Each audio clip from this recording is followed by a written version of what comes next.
Races are going to be incredibly competitive as the whole season have been, but they may not be as crazy as what we have here. No, I don't think anything is going to match this craziness. I truly believe this is the biggest wild card in series history coming here on dirt. This is only the second dirt race in NORC history at all, and it's the first time in Xfinity Series cars. The last time we ran dirt in the NORC iRacing Series with trucks back in, I believe, Season 9. So it's been quite a while. I remember starting that race second to Tyler Ducharme. That was quite some time ago. Will Klein on the track now for qualifying. He goes up to second on the board. So Will Klein going to join John Barry on the front row. Falkingham finishing up his run. Was actually finished it up already, but getting some extra practice time. We've talked about this in BRP races before. When you're on dirt, running these extra laps are a big help. Good to see Daniel Falkingham making the most of his qualifying time in these 5 minutes to get a couple of laps down. Now, there's a lot to go on here. This is not straight from qualifying into the race, and I actually shouldn't have called Will Klein as the front row just yet. We have heat racing. We're on dirt. We got to go heat racing with these guys, which means we're changing things up a little bit from what you might be used to seeing, which means we'll read you the Heat 1 starting grid. Starting on pole, Eric, it's going to be John Barry with the fastest qualifying time. Starting at his outside for 15 laps of heat racing will be Jared Wishon. Brand new to the series, his fourth start, I do believe. Looking pretty good in that AlphaTauri number 27 car this evening. Starting third in heat number 1, it's Daniel Falkingham, point leader and by all means championship favorite and almost championship lock. Starting to the inside of Auto Club winner Brett Pancari. Starting fifth this evening at Zoltan Hergzeg. Got a couple of wins in the season himself, alongside Josh Robin in the number 8 with a brand new paint scheme as well. We'll see that here soon. Starting in the 7th position, it's Sheldon Lockie in the 69, then Tommy Gossett to his outside, and starting 9th, it's everybody's favorite TCB in the 9th position with Michael Keithley to the outside. Only got a few more rows left in this heat. Aaron Smith is back in his familiar number 70 entry with Spencer Owens lining up outside in car 12, starting in position number 12 outside of row 6. And rounding out the field is going to be the one of Jared Darling, who's essentially trying to stop the bleeding after an abysmal night in Texas last week. Was involved in not one but 2 incidents, cost him 4 spots in the championship standings. Also struggled in qualifying earlier tonight. He will ride shotgun on the field here in heat number 1 this evening. Everybody trying to do their best to get going here. You can see these guys are struggling. Now, the track has been reset a good bit for qualifying, and you can see it's pretty tacky, pretty moist out there. We kind of already talked about it a little bit, but that means these drivers are going to be slipping and sliding around. It's not quite packed down, and it's not quite slick. So this will be a bit of a muddy little heat race, and heat 2 should be as well, along with the start of our feature race here in a little bit. So in case you're wondering how we get to that total of 180 total laps, it's 15 for each heat. That's 30 total. Then 150 for our feature, which is weird to talk about with a NORC race. It's a lot of different elements here. I do like the fact being that this is such a bit of a variable type of night. If you did struggle in qualifying, this is a chance for you to kind of right the ship like someone like a Jared Darling we just talked about. It's also an opportunity, though, for some of these front runners in the championship. That whole inside row, first 3 rows deep, that's your top 3 in the championship. They could start their night off on the wrong foot here should they overjudge their entry and exit to these corners on what is going to be differing track conditions to kick things off. Coming down to turn number 3 very, very slowly is the entire field of 13 for heat number 1. John Barry leading the group, and we will momentarily be heat racing in the NORC iRacing Series. This might be the first time we've done heat races in NORC, and coming to take the first green flag, it's Revan Lateralis, of course, on pole. Green flag flies. We're racing at Dirt Bristol.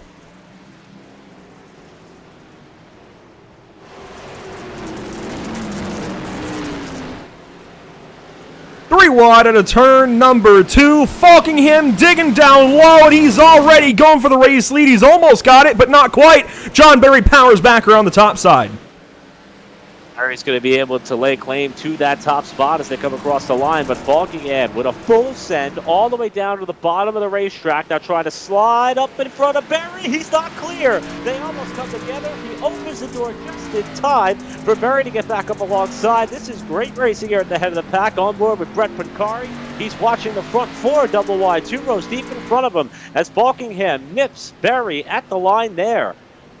Daniel Falkingham gets up into the lead, but here comes Revan on the top side. John Barry's got the lead now at a turn 3, rolling that top a little bit. Now, the bottom will be dominant as the night goes on, but running the top right now might pay dividends. As you can see, I might be a liar because the 20 car has just cleared the 74 on the stripe to go across the stripe that time, and you see the battle shaping up for third as well. Jared Wishon holding Zoltan Herzeg at bay. This is an impressive run so far out of the 27 car from Elite Motorsports. Watching these cars bob and weave as they come off the corner, it's exhausting me just watching the amount of work that these guys are having to do on the wheels here tonight, with these cars not necessarily being made for launching off into a dirt corner like this. So these guys are going to be worn out here tonight after both heat races, plus the 150-lap feature event later on.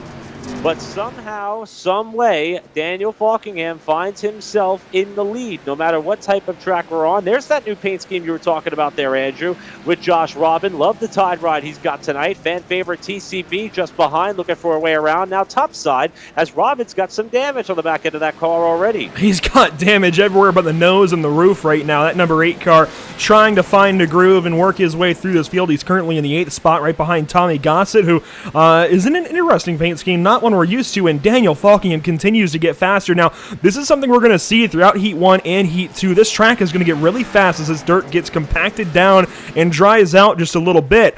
They aren't slick tires. They might look like slick tires. They are modeled as dirt tires, and even with that tread, Eric, they're going to prefer a smoother surface, a more compacted surface with the moisture taken out just a little bit. But once it gets real compacted and real dry and real slick, that is going to get loose.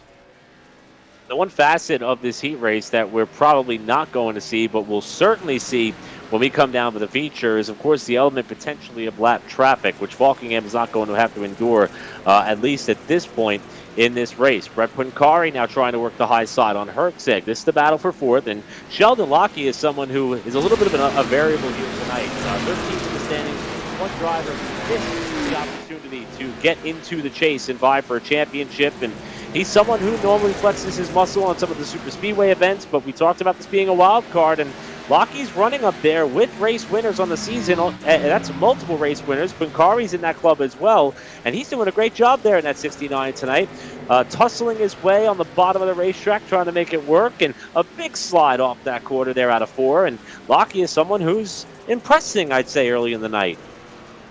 And Sheldon did just enter the bottom side of turn 3 a little bit shallow. He's having some trouble down there, but is making the best of it. As you can see, several battles throughout the field. There is Tommy Gossett and Terrell Baker battling for 7th position. Josh Robin has dropped down, and Spencer Owens is stopped on the inside of the Speedway.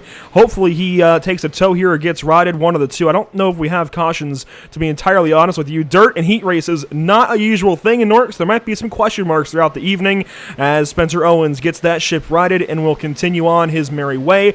Now lap 13 as Falkingham takes 3 to go.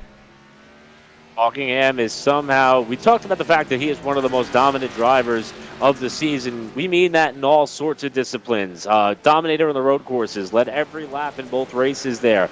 Now putting himself in position to have a successful night here on dirt, maybe to ensure himself a pole shot if he should win this race. Tommy Gossett has been involved in an accident as well.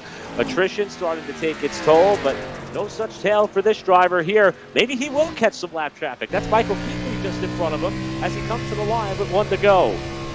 Rather interesting. Daniel Falkingham coming around to a lap car. The Tucson Sound Art white flag is out as he goes purple that lap, and TCB is crashing up in front, saves the car on the bottom, might get in the way of Keithley. Daniel works on by both and will lap up to 9th place as he takes the checkered flag in heat number 1. It's all Daniel Falkingham, and he will start from the pole for the 2nd week in a row. Jared Wishon comes across in 2nd, and calamity ensues after the checkers, but all of those positions are final. Boy, that was a bit of a heart-stopping moment there for Falkingham on that final lap after TCB caught the wall, went all the way down to the apron, started to wash back up towards the top of the racetrack, and I bet he's happy that he got that breathtaking moment out of the way early and was able to gather it back up to go on to win that heat race, with heat number 2 beginning to stage their way on the front straightaway. I'll toss it back over to Andrew, who has the starting lineup in hand to see who will vie for the outside of row number 1 for tonight's feature event. And starting on the inside of row 1 for the heat race, for heat number 2, it's Will Klein in the number 48 with Howie Briss outside. These two, the back end of our Chase field. They've not had a great time of things in the Chase, hoping to turn things around this evening. Zach Lindgren, originally out of Los Lunas, New Mexico, getting dirty this evening with the HMS number 85. He starts to the inside of Chad Oxendine for the second week in a row, sporting that summer-themed number 66. Starting to the inside of row 3, it's going to be David Schutt, winless on the season, wants to finally grab a dub, and this might be the night to do it, alongside Bobby Chaney in the number 24. Starting 7th this evening, a bit of a dirt specialist himself, and he told me earlier he's not throwing back to Dave Blaney this evening, he's throwing back to, I'll be honest, I forget, but a dirt paint scheme, another Amoco paint scheme. Regardless, it's Cole Freilich starting from the inside of row 4 with Matt Hummel to his outside in the 93. Starting to the inside of row 5, Eric, is going to be Cody Miller, Daytona winner, with Sean Williams to his outside. Back towards the tail end of the pack, Tom Merce here, who's actually going to be in the pit lane for the start of this one, so he will not make it out for the start. And Hayes Booth outside, adorning the number 2 in tonight's contest. And Scott Shire in the 4 will round out our field for our second and final heat race of the night to set the lineup for the 150 lapper for the NORC event here on Bristol Dirt. Do want to give a big shout out to all of our partners here at Pit Stop TV. A lot of people make a lot of great things happen. Of course, Tucson Sound Art, your picture, your music. Use promo code PitStopTV at checkout for 10% off of your order today. As well as Race Pace Setups, the official road setup provider of Pit Stop TV.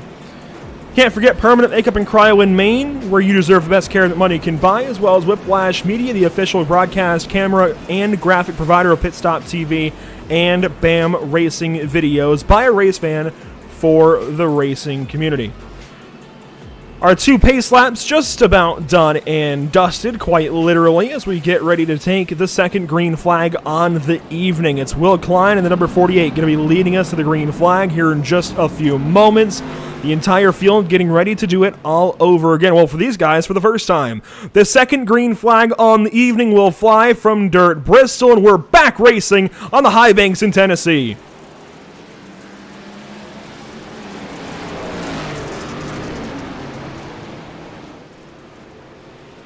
Already, Howie Briss with a great launch takes the race lead away. Here comes Oxendine. This groove has been run in a little bit now, so we're going to see these guys really use that bottom side.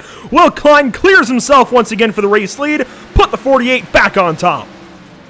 Will Klein pretty much at the line there. The Super Speedway expert in Will Klein, showing that he knows how to get it done on the dirt as well as he moves up into the top spot comfortably. Chad Oxendine is someone that we penciled in as potential favorite here tonight by virtue of his success. Plus, he mentioned in his post-race interview in Texas that he was hyped to get to this Bristol dirt track, and so far he's running 4th in line, kind of biding his time here behind Zach Lindgren, who runs up the track on the exit of the corner, and Oxendine is trying to make his way further forward while things settle out across the front 4. Everybody trying to find their running room as problems for Matt Hummel, as he has a problem up against the inside wall. I believe some contact with Hayes Booth and or Cody Miller as Will Klein goes purple in heat number 2. There's Sean Williams. Good to see him working through the field. He goes to the bottom side of Bobby Chaney and takes that 7th position away, at least for the time being. You can see Cole Freilich up ahead, and some of these guys are starting to work up the racetrack. But I'll be honest, I think all of the grip is going to be down low throughout the course of the evening. That top might come in for a little bit. It'll be appetizing for a little while. It's going to be the only place that you can go for a little bit to try and make some moves. But these drivers will find that the bottom side is going to be best. Seen a lot of cars go a little bit too high in the corner and catching the right rear on the outside retaining wall. So far, people are starting to bring it down off the cushion a little bit there. As we drop back here to what's a fight and starting to materialize for 4th with David Schutt, appearing to be a tick faster than that of Oxendine, as Howie Briss has a moment off the corner. He loses some ground to your leader, but Oxendine along with David Schutt, and not too far ahead of these two is that of Zach Lindgren holding down 3rd, but Schutt is now trying to size him up here. And Andrew, I would have to imagine that trying to time a move on a track like this, where you have your hands full as much as these drivers, it's a little bit more difficult, I would imagine, than when this track does not have all this dirt covering it up for sure. Yeah, throw consistency out the window. It's really tough to be consistent with these cars here on the dirt at Bristol as David Schutt makes that pass for now. You can see already a slick line developing on the bottom side of the racetrack, especially as the track changes and takes multiple forms, as Cole Freilich gets sideways at it too. As the track takes a couple of different looks throughout just any one section of the track, it's going to be increasingly difficult to stay consistent and to actually set up a move over the course of a couple of laps. You're going to have to make some bonsai moves that we usually encourage against. It's just going to be the only way to pass for some of these guys. You could roll up to somebody and not be able to pass them for lap after lap after lap. You can also roll up to somebody and immediately pass them. It's just going to be a matter of, trying to survive. That is the name of the game this evening. Straddling the edge of control on such a frequent basis at some point. I think after doing that over a period of time and getting away with it, and when I say getting away with it, I mean being able to lay down a quick lap, I think it builds confidence in a sense where you think you could be more aggressive than normal, and that normally encourages contact and conflict, which these drivers may not only have to deal with tonight, but for the rest of this NORC season. No conflict, though, for this driver. Will Klein, who is out front. That car that you see up ahead is that of Tom Mercier. Remember when we went to the starting lineup, Mercier was still on the pit lane here. We did see Daniel Falkingham encounter lap traffic at the end of the first heat race. It looks as though Will Klein may be in a similar sort of situation here as this race winds to a close. But the car on the move is car 5. David Schutt now setting up Zach Lindgren for third. Yeah, David Schutt is a driver's driver, if you will, and that pairs with a driver's track. He is up to the inside of Zach Lindgren, and you can see what I mean. He's struggled with Oxendine, but now quickly to the inside of the 85 car, and will make a move here into one, a little bit sideways, but holds on to it. What a send from David Schutt, and wow, car control certainly on the forefront for that driver. Getting into Zach, maybe a little bit of contact door to door. They hold things through 3 and 4, come across the line, and it's still the 85. That is good stuff here. As Schutt is going to try the slider here in the corner. Wasn't quite clear. That shoves Lindgren up into the top of the racetrack, and that's going to be P3 for Schutt, while Will Klein is going to get set to come around for the white flag, and Klein is going to try to join Falkingham as a heat race winner on the night. The Tucson Sound Art white flag out once more. We're on board with Zach Lindgren currently. This is for third. I don't think it's going to get any more exciting than that as Will Klein dives down to the bottom of turns 3 and 4 and will come out of the fourth corner and collect the checkered flag on the evening. Will Klein at the line wins heat number 2. Howie Briss in second. Then David Schutt, Zach Lindgren, Chad Oxendine, nabs Cole Freilich. What a finish across the line for 5th position. Barely getting that 5th spot was that of Oxendine, who sustained some obvious damage to the right side and rear of that car late in the going in that one. And I'll tell you what, I think that despite a couple of minor incidents, both heat races were relatively clean. Now we're going to double the size of the field. I believe these drivers are going to get a quick warm-up perhaps here, Andrew. Is that what we're about to see? Yes, sir. We've got about 3 minutes for these drivers to go out there and get some warm-up. I can confirm we do not have the backstretch pits. You'll see everybody roll out of that pit lane on your screen now. While they get some laps under their belt on the newly refreshed track, we will take a step aside. Don't go anywhere. The feature race from NORC on dirt at Bristol Motor Speedway is on the way. 150 laps for championship points.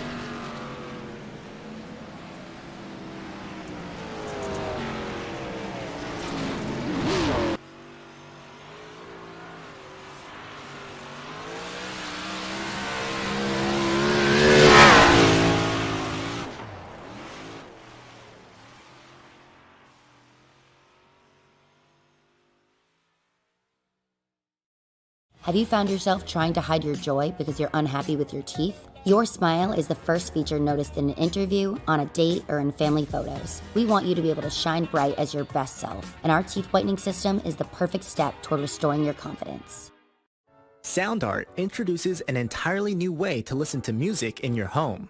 By combining the best of 2 products, a revolutionary high-fidelity, low-profile Bluetooth wireless speaker with beautiful artwork.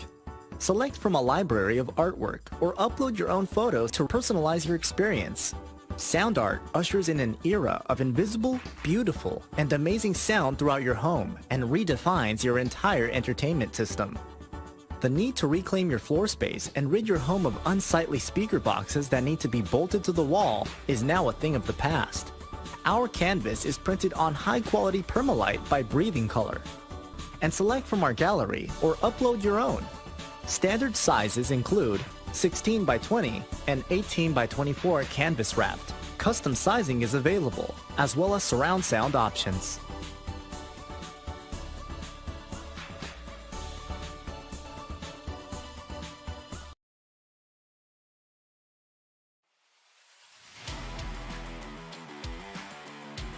Welcome back to the virtual Dirt Bristol Motors Speedway. Just over a half mile, right about 0.8 of a kilometer. This place has been covered in dirt for this evening for NORC, and it's going to be a show. There's no other way to put it. It's going to be a show. We've already seen a very, very exciting couple of heat races, 150 laps of point-paying action on the way. Now, these drivers, in case you're wondering, did not pick up points for the heat races. That was initially a bit of a conversation, but was turned down after some more consideration. These drivers are only racing for points in this upcoming 150-lap feature, and it is going to be wild this evening. That's the only way I can try and explain this, Eric. Wild is perhaps the best way to explain it, as some of the distant images from this warm-up session coming to a close is not any indication of that. The key thing I think we have to take away is that these heat races that we just witnessed, there are only 13 cars in each of them. We're about to now put about 26 or so of these drivers out here at one time. Lap traffic became a factor early. This is about to be madness, but in the best way here on Pit Stop TV. And leading us to the green is, of course, our 7-time winner on the season, Daniel Falkingham, out of the great state of Maine. We'll start to the inside of Will Klein out of New York. Starting in the third position, it's newcomer Jared Wishon. He qualified third. He's starting third in the show. How about that for the driver of the 27 to the inside of Howie Briss in the 97. Starting fifth this evening, it's John Barry. He qualified fastest but dropped a couple of spots in his heat, and we'll start to the inside of car 5 and David Schutt. Starting in 7th this evening at Bristol, it is Zoltan Herzeg. 4 wins in the season, starting to the inside of the winless New Mexican Zach Lindgren himself in the 85 car. Starting 9th this evening, it's Sheldon Lockey in the 69 to the inside of the 66 in Chad Oxendine. Back in the 6th row on the bottom, Pankari, one of the winners in the 2021 season and championship hopefuls, comes into the night 6th in points, will line up 11th outside Cole Freilich and his familiar number 15 in 12th spot. 13th, Josh Robin adorning new paint in the Tide Ride tonight, and Bobby Chaney in the throwback entry. As far as paint color is concerned, the 24 will start in 14th position. Back now to row number 8, Jared Darling in the 1, trying to stop the slide he's been on the last couple of weeks with some bad luck. Outside Sean Williams in the 89 and 16th spot. 17th starting position will be Michael Keithley with Cody Miller, Daytona winner, outside in the 18th spot in car 28. And rounding out your top 20 here tonight, Terrell Baker, TCB in the 25, and Hayes Booth in car 2 in 20th. Starting in the 21st position, it's the car 12, Spencer Owens. Tom Mercier to his outside. Starting in the 23rd spot, it's the number 10, Tommy Gossett, with Matt Hummel to his outside in the 93.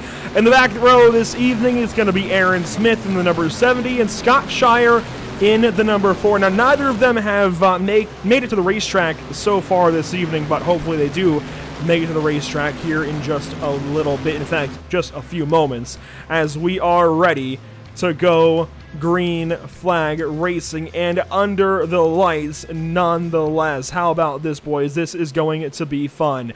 To get things started, of course, we've got to turn things over to the one, the only TCB. Buddy, take it away. All right, boys. Here we are right here live at Bristol Dirt. Get your shovels out. Can I get a good old real dirty? Yeah!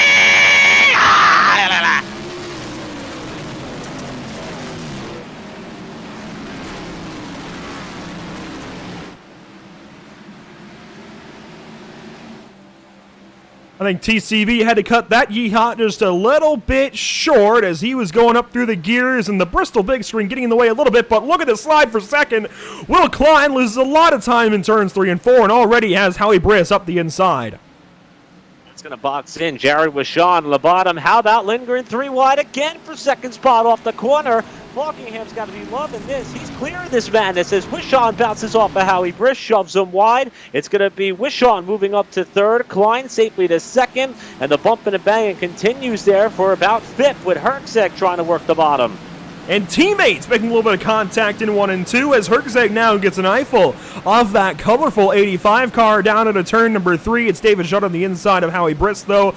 A lot of similar red, white, and blue colors throughout the midpoint of the top 10 as, some more beating and banging further back, and Josh Robin is headed in the wrong direction early. Even though the novelty of this event is the fact that they are on dirt on the track in which, of course, NORC has competed at many a times before. John Berry into the wall after contact with Freilich. Everybody trying to avoid. Berry loses multiple spots, and the driver who's third in points with a big hit early in this one.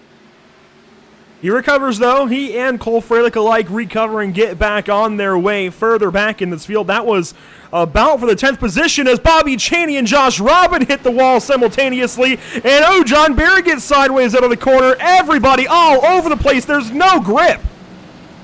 This is unbelievable. I have no idea how these guys have been able to keep these cars pointed in the right direction, and I'm starting to wonder if some of these guys are starting to get a little bit frustrated with one another with all the contact that's going on. Meanwhile, back up towards the front, Lindgren on the high side of the 85, Herczeg down low, sliding his way through. David Schutt was one of the fastest cars in the midfield as far as heat races tonight. He's starting to move his way forward. He's the car on the inside there of Lindgren now as they come out of this corner at turn 2. Things getting really dicey here in the top 5 as there's so much going on, it's hard to keep up with it all. David Schutt makes that pass, gets up into 5th as here comes Zach Lindgren, maybe a fight back. Zach Lindgren, definitely somebody that does not like dirt racing very much, and he has let me know that many a times over the years, but he's doing a pretty good job of settling in this evening and doing a really bang-up job of just keeping that car clean so far. Not a scratch on it just yet as he runs in front of Howie Briss and Sheldon Lockie, a couple of drivers to watch out for. Potentially is David Schutt. Throws a nasty slider on Zoltan Herczeg, moving the 96 at the racetrack. Cost Herczeg at least one spot, maybe more, as they're starting to line up on the bottom. Herczeg trying to hold Lindgren a little bit tight there in the middle of the turn. He's got the edge as they come off the corner. Schutt's going to drive further away in 4th. Herczeg again tries to pinch down on Lindgren just a little bit there to retain that spot for now. Lindgren's going to slide his way up in there. This is good stuff, all going on for 5th. And Daniel Falkingham, in the race that we thought would be the one chance to beat the driver of the 20 car, is clear of the field by a 1.5 seconds. That driver has put in the practice time. There's just no beating this guy. He's out. Look at the gap behind him. Let's take a look at it here from the gearbox. There's nobody. Will Klein is way back. They're 2 seconds now out of turn 4 as we eclipse lap 11. 2 impressive things that I noticed early in this race so far, one of which you hit the nail on the head, is the caution flies for the first time tonight, and that's going to eliminate the possibility of one of the things that I was about to mention, as Bobby Chaney has slowed the field. Eric, hold on. Were you about to comment on the lack of yellows? Indeed I was. You pre-jinxed us. I was going to point out the fact that this race went clean despite watching everybody hit everything that Falkingham was about to hit lap traffic, but Bobby Chaney put a stop to that quickly, so I'll take a notch there as far as jinxes on the season. That might be my 3rd or 4th. Haven't you learned by now never to even think about a race going green flag? As this is what brings out caution number 1. Bobby Chaney on the inside of Cole Freilich, and it should happen here very, very soon. Maybe in about another half lap. It was down the backstretch, and that was across the line. There, Cole Freilich, that's the slightest bit of contact to bring out a yellow that I've ever seen on dirt. We've seen a lot of those kinds of incidents with the BRPI Racing Series, just a little bit of contact with those late models, and it's similar here with the NASCAR Xfinity Series cars. You're already on the edge of control when you're at that point in the corner, and it was just a little bit of a nudge there. You saw prior, it looked as though Chaney already lost the rear bumper cover on that car, so that'll be a souvenir for a virtual fan here at the virtual Bristol Motor Speedway for sure. But it does erase that lead that we were just boasting about Daniel Falkingham, and I'm with you, Andrew. I know it's early. I'm very aware of the fact that we're about to hit lap number 15 of a 150-lap race, but not only has Falkingham been able to put himself in this position to gap the field by 2 seconds in just 13 laps, he's also keeping himself clear out of trouble. I'm amazed at the one track where there might have been a little bit of apprehension, I would say, in Falkingham's post-race interview after the strong run at Texas last week about this event. And throwing caution to the wind here, I think, is an understatement, as there's a lot of damage to Sean Williams' car here as he's on the pit lane. Jared Darling also on the pit lane here. John Berry recently visited it, as well as Cole Freilich and Tommy Gossett. Tom Mercier is still stopped in the pit, so problems for those drivers as we're getting ready to go, I think, 1 to green this time across the stripe. And if you've ever been to a racetrack across America, particularly an oval, you'll know that these drivers get a signal here. They get a furled yellow flag or green flag, depends on the track. I think I've seen both, honestly. But they get a furled flag pointing 1, and they get the signal to double up. That means caution lights have been extinguished, and these guys are getting ready to, well, in the case of Daniel Falkingham, choose the outside line and then restart. Everybody else file into their lines according to iRacing.com's Motorsport Simulation Race Control, and then go green flag here in just a few moments. Behind the official iRacing pace truck, Daniel Falkingham brings everybody back to the green flag here in just a couple of moments. Key things to watch on this restart: everybody getting sideways, and the 20 car as he takes off from the field. Getting ready for the iRacing.com green flag once more, and we're back rolling at Dirt Bristol.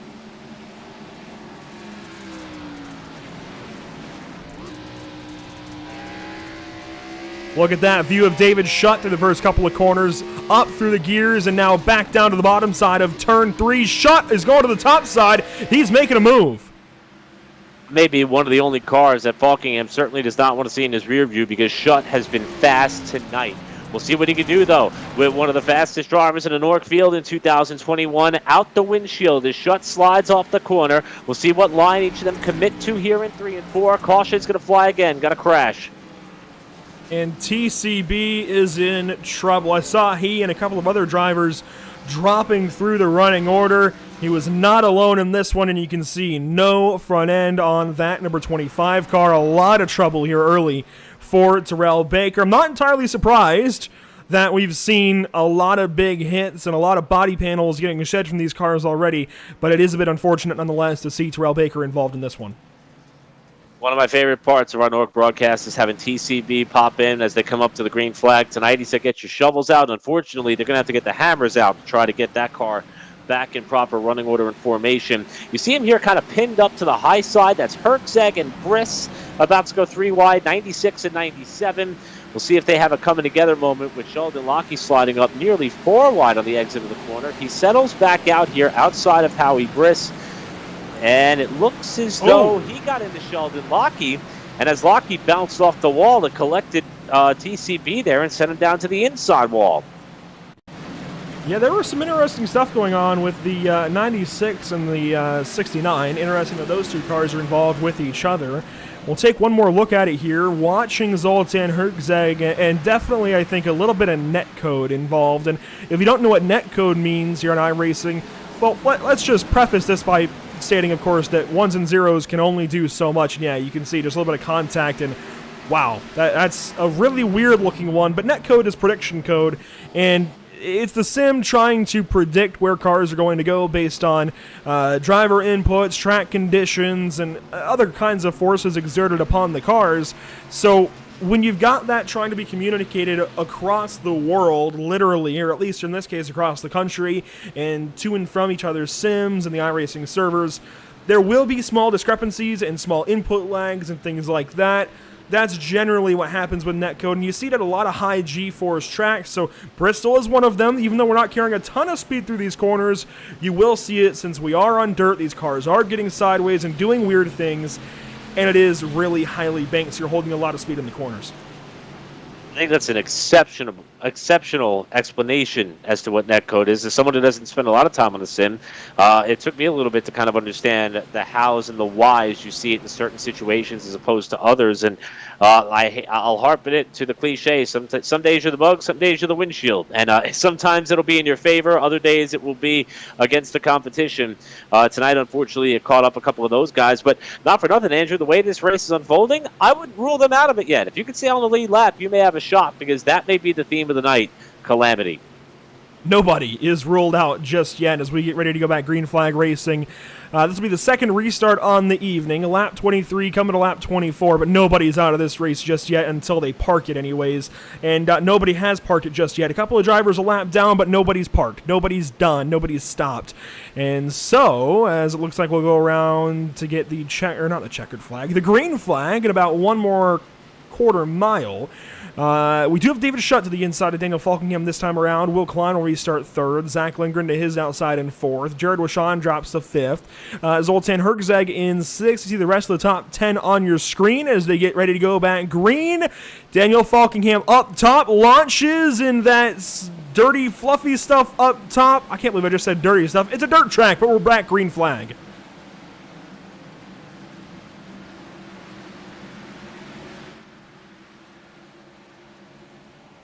And caution flag already. Problems in the back, and I think this might involve... Oh, it's TCB again. That's unfortunate there. We were checking in on Spencer Owens, and we see TCB rolling backwards down the straightaway. He abruptly gets it righted and will try to rejoin the pack, but that's 2 for the last 2 that TCB has had some problems this time here. Hard to tell how much damage he sustained on this go-around, but watching that car roll in opposite direction, that's never a good sign. You see Jared Darling way down to the inside. Looks like Cole Freilich, Sean Williams. They bounce around in front of him. Oh, there was a crash with Matt Hummel and company, and Spencer Owens off the corner, and everybody was trying to scatter, and TCB was the one who ended up facing the inside wall. Yeah, TCB's part of the incident more so came from reaction with Tommy Gossett and a little bit of contact there. This thing really sparks up with, as you mentioned, the 93 of Matt Hummel. Does not make many starts in the NORC Racing Series these days, but back in the series nonetheless. The driver out of Indiana, problems here on lap 24, 25, whichever one it was. Oh, Michael Keithley just wiped him out. Yeah, that's very unfortunate there to see that level of contact that early off a restart, that early in this race. I mean, we're only 26 laps into an event that's going to go on for a little bit longer into the night than what I think we're accustomed to with these NORC broadcasts. And obviously, everybody has their hands full. There's got to be a little bit more give and take in some of these circumstances, especially this early on. Hopefully, we see that trend develop as the night goes on, but we're also going to see this racetrack continue to change. So the comfort level that these drivers have been able to establish this early in the race, albeit with 3 yellow flags, it's going to continue to be tested as the night unfolds, and I think that's one of the elements of this dirt race, Andrew, that I am fascinated about, is that the guy who's able to conquer this track and this race tonight is someone who literally had to be on their A-game all night long. You mentioned the track changing. You can see the fluffy stuff has moved up the track, and there is a bit of a slick line forming throughout the good dirt. It looks like we're going green flag the next time through. It looks like that was the one to go signal for these drivers, but we will ask a driver on the next go-around what they're noticing in the changes to the track so far. So, if you're watching, which if you're hearing our voices, you definitely are, go ahead, and it looks like we might be going single-file restarts. Oh, goodness. This could change things. But if you're watching out there, and obviously you are if you're hearing my voice, go ahead and let us know who you would like us to talk to and ask about the track, as David Shutt is still hanging to the inside of Daniel Falkingham. Finally, he gets in line, and we're going single-file starts just like NASCAR did. Daniel Falkingham going to bring us to the green flag. They're all lined up single-file, and we're at green from Bristol on lap 29.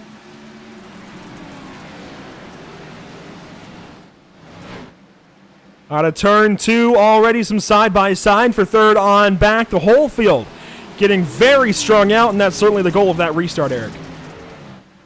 I like the single file move because it allowed us to get through at least the first set of corners, maybe even the first lap if the rest of the field can trickle their way across the line, and indeed they will there, with Falkingham still holding steady. But David Shutt is going to put Falkingham to task. He is definitely going to start to pressure Falkingham in a way in which he may not have felt throughout most of this season.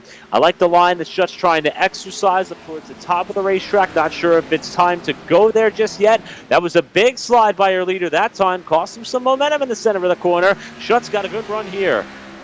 Yeah, David Shutt might be looking the best so far. Caution flies in the back, though, and this time it looks like Tommy Gossett and Spencer Owens might be the two catalysts in this one. They're the two slowest at the time of yellow, and you can see Tommy having to drive back by the pace car. Seems like a pretty good bet. We may have only a couple of cars by the end of the night that is not missing, whether it be a front bumper cover or a rear bumper cover, with all the body work that these guys are shedding so early on. Here's Gossett behind that of Keithley, Pancari. Oh, everybody is out of control. That was Keithley, who got sideways. And did TCB thread the needle there? That was crazy. He got bumped around, and he's going to pick up some more damage, I would imagine, but he does make it through for the most part. And I think for the most part is the big part of that. He makes it through mostly, almost, kind of, if you will. Put an asterisk on it, and this is TCB's point of view through this accident. You can see things shaking up, and it seems like Michael Keithley is just a little bit all over the place right now, sliding through the corner, up the racetrack. That Shrek 53 chasing it. There he gets Tommy Gossett, comes down, gets a little bit of Terrell Baker, who then gets hit a little bit by Tommy Gossett. But all things considered, that is crisis averted for Terrell. It could have been so much worse. It could have been much worse for everybody. And I think the lingering fear for a guy like Daniel Falkingham or David Shutt as this race goes on is the fact that if that happens in the midst of a pack that he's catching, if we do get into a rhythm here, it's that hard to avoid a situation like that. Let's talk to somebody who's been in the heat of battle here tonight so far, like that of a Will Klein. It was pretty much top three all throughout the night. And Will, it looks like you guys are working hard tonight. Is this fun or is this really challenging? It's been okay so far. We're expecting the yellows, but about halfway I'm gonna start not having a fun time because I'm not very good on the slick. So I'm dreading that moment. Yeah, and that's a good point that you bring up there, Will, that we kind of are leaning on the fact that this track is going to go through changes. Do you feel like it's gone through its first significant swing yet, or do we need more green flag racing before you guys got to start picking some different lines? It's starting to slick up. It's getting to the point. We're going to have to start moving soon. Well, it's fun to watch you keep that car up towards the front of the pack here. We want to wish you the best of luck. I know we're going back racing here shortly, and hopefully we catch up with you a little bit later on tonight, Will. Thanks for your time. All right, thank you. And again, that is Will Klein, who was going to line up. We were single file the last time through. Looks like we may be doubling them back up here, where they will settle out single file. Andrew, I'll turn that over to you as our expert on our broadcast tonight. Nope, we're doubling them up. Here we go. Double file, back green flag racing. 35 laps now in the books. Lap 36 begins, and that was double file. Everybody getting shaken up through 1 and 2. David Shutt into second. Here comes Klein on the bottom side. We just spoke with the driver of the 48 car, and he's got something for the 5. Interesting to note that he seemed to be in good spirits for the most part here, and he's working the bottom side of the racetrack, but was not anticipating the track to change in the facet that it has. Here's someone who is up towards the front in his heat race, Jared Wishon, trying to work the bottom as well, as we're starting to see, Andrew, most of the cars drift up to the high side as we're going to go yellow again. And for, I think, the third time in a row, the 53 involved, Michael Keithley. This is where you're having a rough night, and this is where the old NASCAR game spotters might be chattering at you, saying to just go ahead and pack it up. Certainly, I hope he continues, but it has been a rough night, is the point that I'm trying to get across here for Michael Keithley. You can see he's got no front bumper on this car. This is fresh off the restart, right behind the 1 and the 89 of Jared Darling and Sean Williams into turn 1, I believe that is, and he just over-rotates. Very unfortunate that it was a single car incident of that nature, and it's hard for someone who lives in a glass house to throw stones here. I'd mentioned before, I do not have all that much time on a sim, especially in a dirt setting. I'm sure it would take me a while to kind of figure things out here, but in some sense, when you kind of realize it may not be your night, which that time may be coming here, I'd say, in the next third of this race, once we get to lap 50 or so, I think we're going to see some of these guys perhaps give up the ghost if they're struggling to that extent. But Keithley's going to give it another go here. But we're starting to see a lot of cars with a lot of damage. Here's Tommy Gossett with a new look to that number 10 car here tonight. He's going to stop for service under this caution flag. And the one thing that it pains me to see with this wave of yellow fever is I really want to see the battle between Falkingham and Shutt straight up over like a 10-lap run or so. I think those guys are pretty evenly matched if they could just log some laps together. Yeah, these guys just need to get racing, though, I think. We saw a pretty good run off the start when everybody was obviously taking it easy, but now we've gotten some laps under our belts, and it seems like these guys are just maybe understanding that we're getting further into this race. I mean, they still have over 100 laps to go, but it seems like the drivers, as you can see Tommy Gossett narrowly escaping pit lane there, it seems like these drivers are kind of getting into the mentality that they've got to go, and they don't need to just yet. I can promise you that much. We've got plenty of time. Plenty of time in this race. These guys just need to log some laps. And I will take back something I said earlier on. It seems like the backstretch pit lane is in use. I just saw Tommy Gossett leave at a turn 3. I'm actually kind of surprised by that. I didn't realize that the backstretch was used here at Bristol with the dirt configuration. I knew obviously it was for NASCAR, but interesting that on iRacing it's also used when, I don't know, I just didn't quite expect it. Point is, we're going green flag racing. Lap 41 will be complete this time by lap 42 will begin. How about Zach Lindgren up in the front here? This is something I did not expect. Daniel Falkingham, David Shutt, they make a bit of sense, but we're going to ride on board with the 85 car in a surprising P4 as we come to the restart.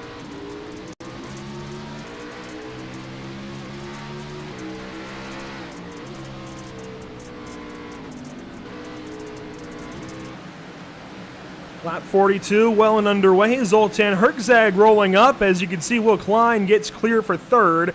Everybody shaking things into turn one. And John Barry up the racetrack in the wall just a little bit. Look at this hornet's nest. Up top, Hayes Booth down low, slowly starting to work his way towards the front of the pack as Matt Hummel pounds the wall on the top side of the racetrack. He's able to keep it going. Sean Williams, I believe, is stuck in the wall behind him. Everybody's starting to push the envelope here as he pounds the wall again. This time, John Barry does the same in front of him. Now, one thing that you don't want to see is drivers using the wall for an advantage. Hopefully he starts getting off of the wall, but it's been known before for iRacing drivers to get up there on the wall and actually use it to corral themselves into the corner as Chad Oxendine is around for the latest caution flag number 6. Driver who came into the night with 2 wins under his belt this season, 4th in the standings, picked up 4 spots after the last race that we had in Texas. In fact, it's been a 4-point ebb and flow, or 4-position ebb and flow for Oxendine. Lost 4 spots after Indy, gained them back at Texas, and right now, second time we've seen the Summer Shandy colors on the 66, and he started to go sideways and then got tagged there by Bobby Cheney. That was very similar to a crash that we saw earlier tonight where Cheney got clipped by Cole Freilich. Very eerily similar how those incidents took place there. On one end, Cheney was the one who was on the downside of it. Here he was on the upside, but it was Oxendine who paid the price. What do you say we take this opportunity and dial up the driver of the 66? We haven't talked to him very recently. It's been a little bit since he's placed in the top 3, but Chad Oxendine, it's been a little while since we've spoken to you. You just went around to cause this 6th yellow, but it wasn't by your own volition. What happened there? Yeah, I just tried going in that turn on the bottom under Jared and just had to whoa up a little extra because it's slick down there and got just enough of a tap to send you. It doesn't take much to go around on the dirt. So I think we'll be all right. As long as I get my lap back here, we'll be all set. Just decided to pit there a few laps ago, put some fuel in it. Wasn't sure if we could make it all the way or not. And but no, I think we'll be okay. We'll get faster as the track gets slicker. And I was just about to ask, do you think you'll get your wave around here, or do you think iRacing is going to move you back? I have no clue, to be honest with you. I thought I got going before the pace truck passed me, so I have no clue what's going to happen here. But I might ask John Barry for one, if not, because it's kind of an awkward situation there. Well, we were talking about the track changing. How has the track changed so far? When we come into this evening thinking you might be one of the drivers to watch, so far it's not gone your way. And the track, you mentioned it, is getting slicker, and you think you'll get faster. Yeah, I think the slicker it gets, the better it'll be for me. It was really gripped up here the first 30, 40 laps, so everyone's just kind of running the bottom, middle groove, hard to pass. So when it slicks up, I think that the advantage will swing my way, and I think I'll be able to work toward the front. But we'll see. Daniel's awfully quick out there, so like always. So, Chad Oxendine, darn near in last place right now, but there's 100-some-odd laps for you to get moved up there, buddy. Best of luck to you. Thank you. Appreciate it, guys. Enjoy the race. Chad Oxendine running in the 23rd position. We've just had our first retirement of the race, and it comes from the other driver involved in this 6th yellow flag in Bobby Cheney. 6 cautions so far for 25, working on 26 laps. And across the line there, the caution lights are extinguished, and Chad Oxendine will get that lap back. That's what you like to see for the driver of the 66. So 23 cars remain. We're on to lap 49. We'll restart on lap 50. That puts us right at about a third of this race through this, or a third of the way through this race, rather. As the top 4, top 5, maybe even 6 or 7 really have not changed much. But I noticed Cody Miller, oddly enough, is working his way through the race. He's now into 8th for this restart as we work up to a third of the way through. Caution is finishing up. Green flag on the way. Falkingham waiting. Green flag back in the air.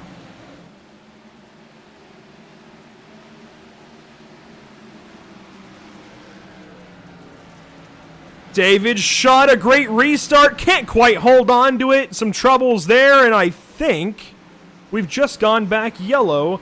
And yes, it looks like we have Spencer Owens with trouble.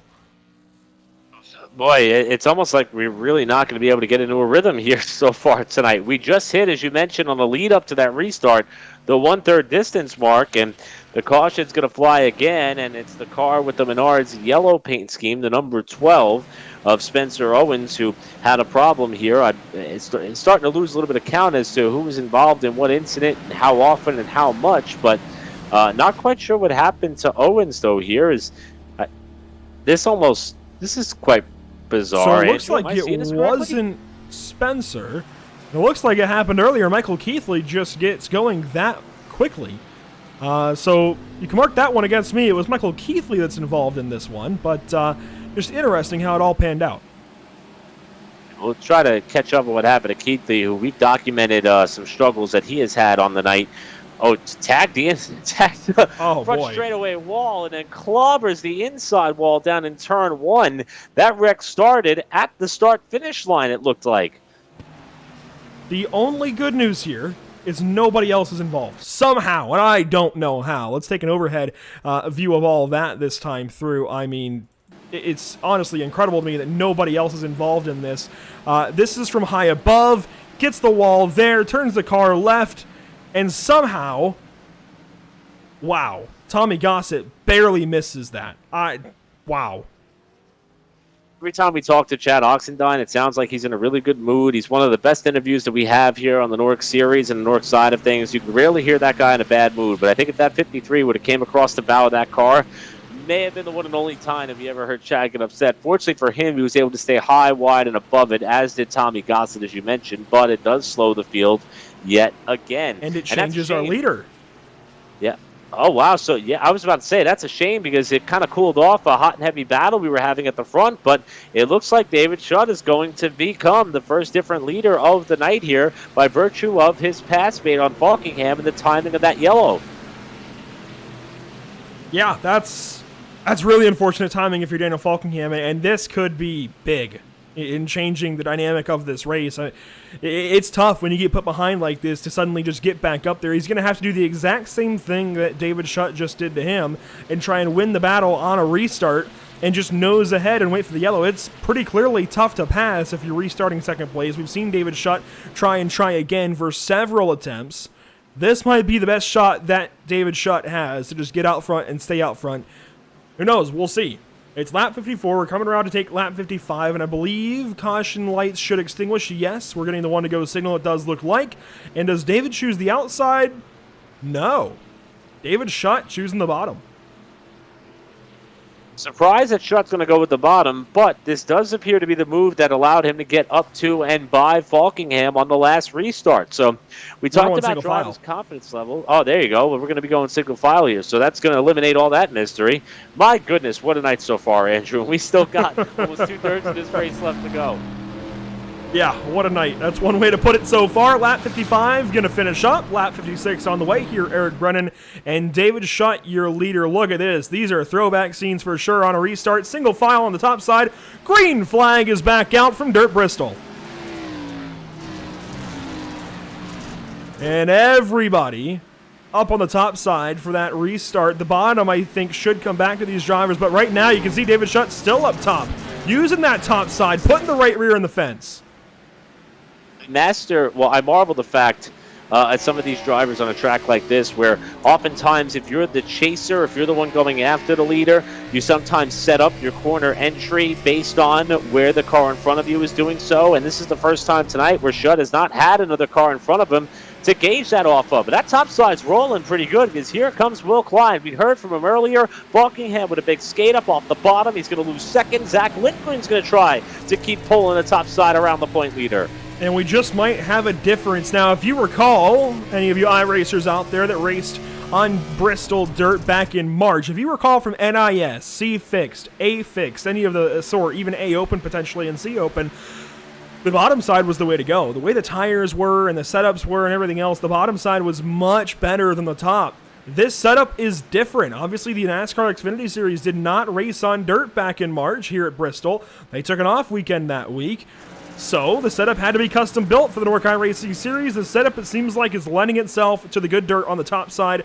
Who knows if that may change as we hit 60 laps in this race. That means 90 to go when they get back to the, I was going to say the stripe, but there is no stripe, is there? The flag stand, we'll say. This is starting to remind me of the Truck Series races that they used to have at Eldora, where everybody would hug up against the wall, and in order to make a pass at this point in the race, like Will Klein's trying to do for the lead, you almost need to pull off the perfect slide job and get into the corner so aggressively that you clear the driver ahead by the time you get to the center. Klein may have to use some muscle here to make this happen, but he's leaving a lot of racing room between he and car 5, and that battle for the lead will commence down the straightaway. Falkingham tries to fill the hole up top here, and Falkingham will go back to second. So Daniel Falkingham moving back up through this little bit of a front of the field, if you will, as Zach Lindgren taking a look potentially at third place. And, oh, there's some contact up ahead, I think. That moves David Shutt off the line, and Daniel Falkingham is there as a caution flag flies. This time, Hayes Booth and Tommy Gossett are involved.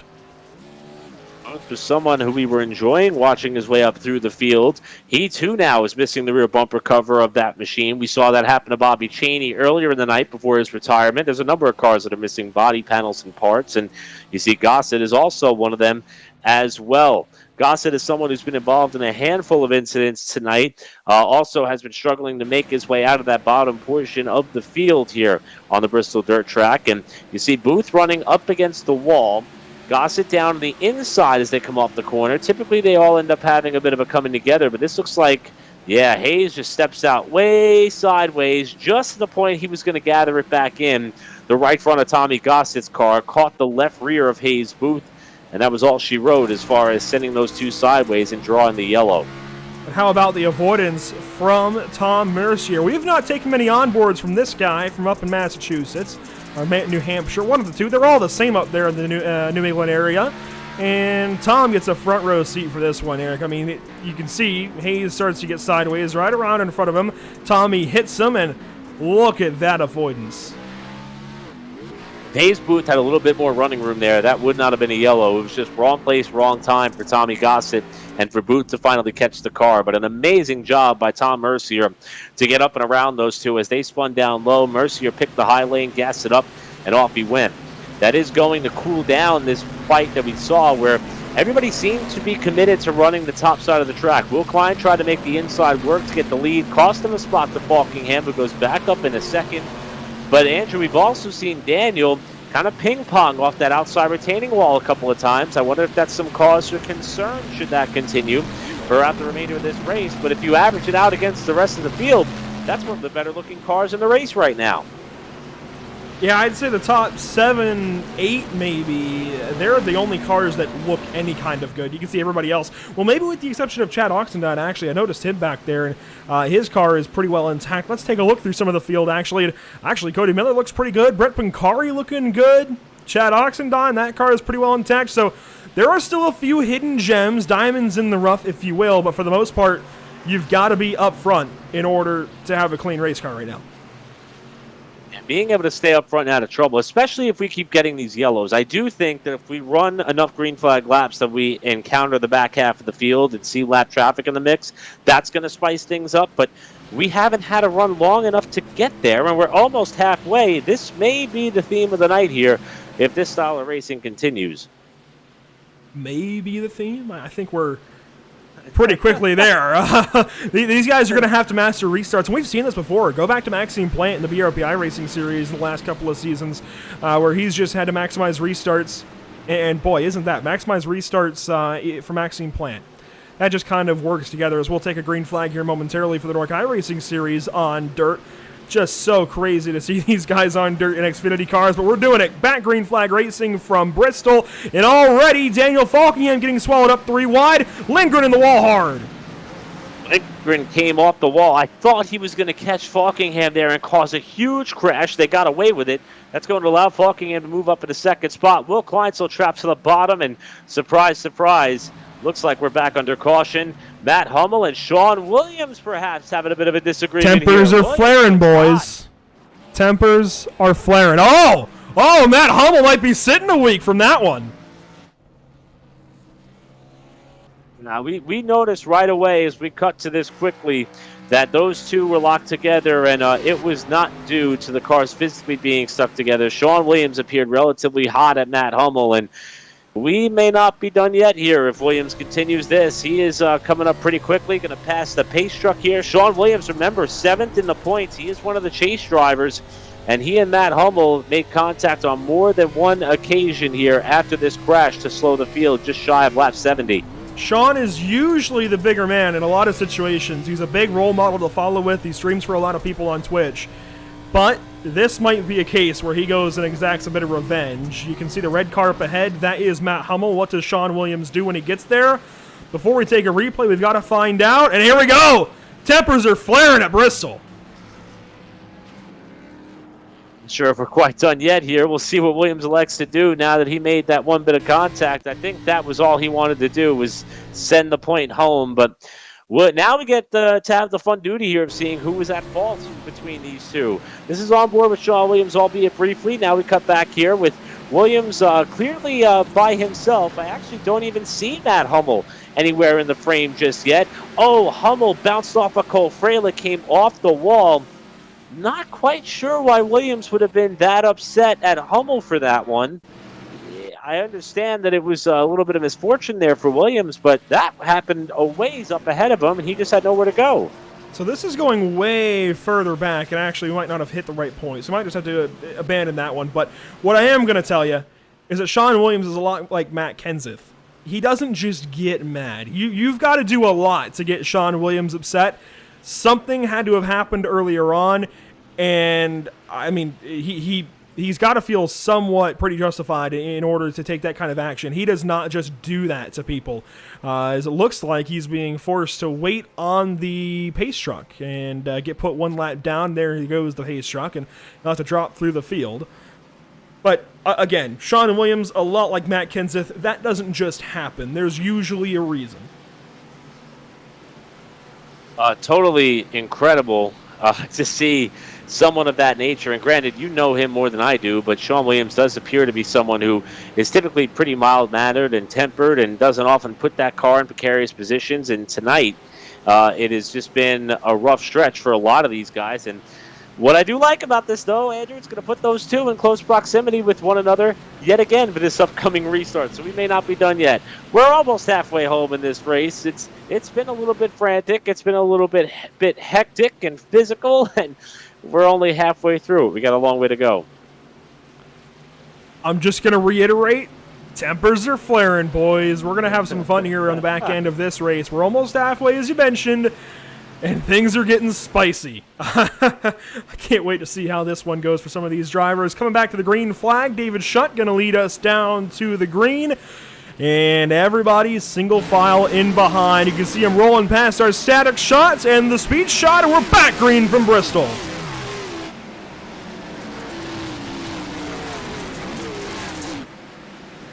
Couple of cars in the fence there, getting pretty accustomed to that. Pretty used to seeing that on dirt when NASCAR takes to the gravel anyways, as Zach Lindgren is up to third, battling here with Will Klein, and he's got the spot across the stripe. Lap 75 underway. Caution flag, never mind. Oh, this is hectic. But if yellows were your drinking word of the night, you're in trouble. And no surprise that it's a Summer Shandy car that leads us into that segment.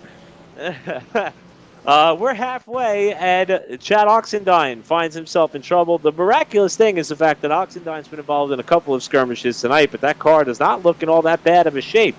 This goes back to the restart. He's sandwiched between that of Cody Miller and Cole Freilich.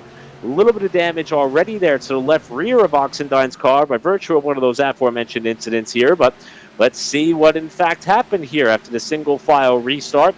We've seen drivers lose it on their own. We've seen drivers get punted. Survey says for Oxendine, he's trying to stay off of Cody Miller, a little bit sideways here off of 2. It's 3 and 4 that's going to come out and bite him, and he gets a nudge from Freilich.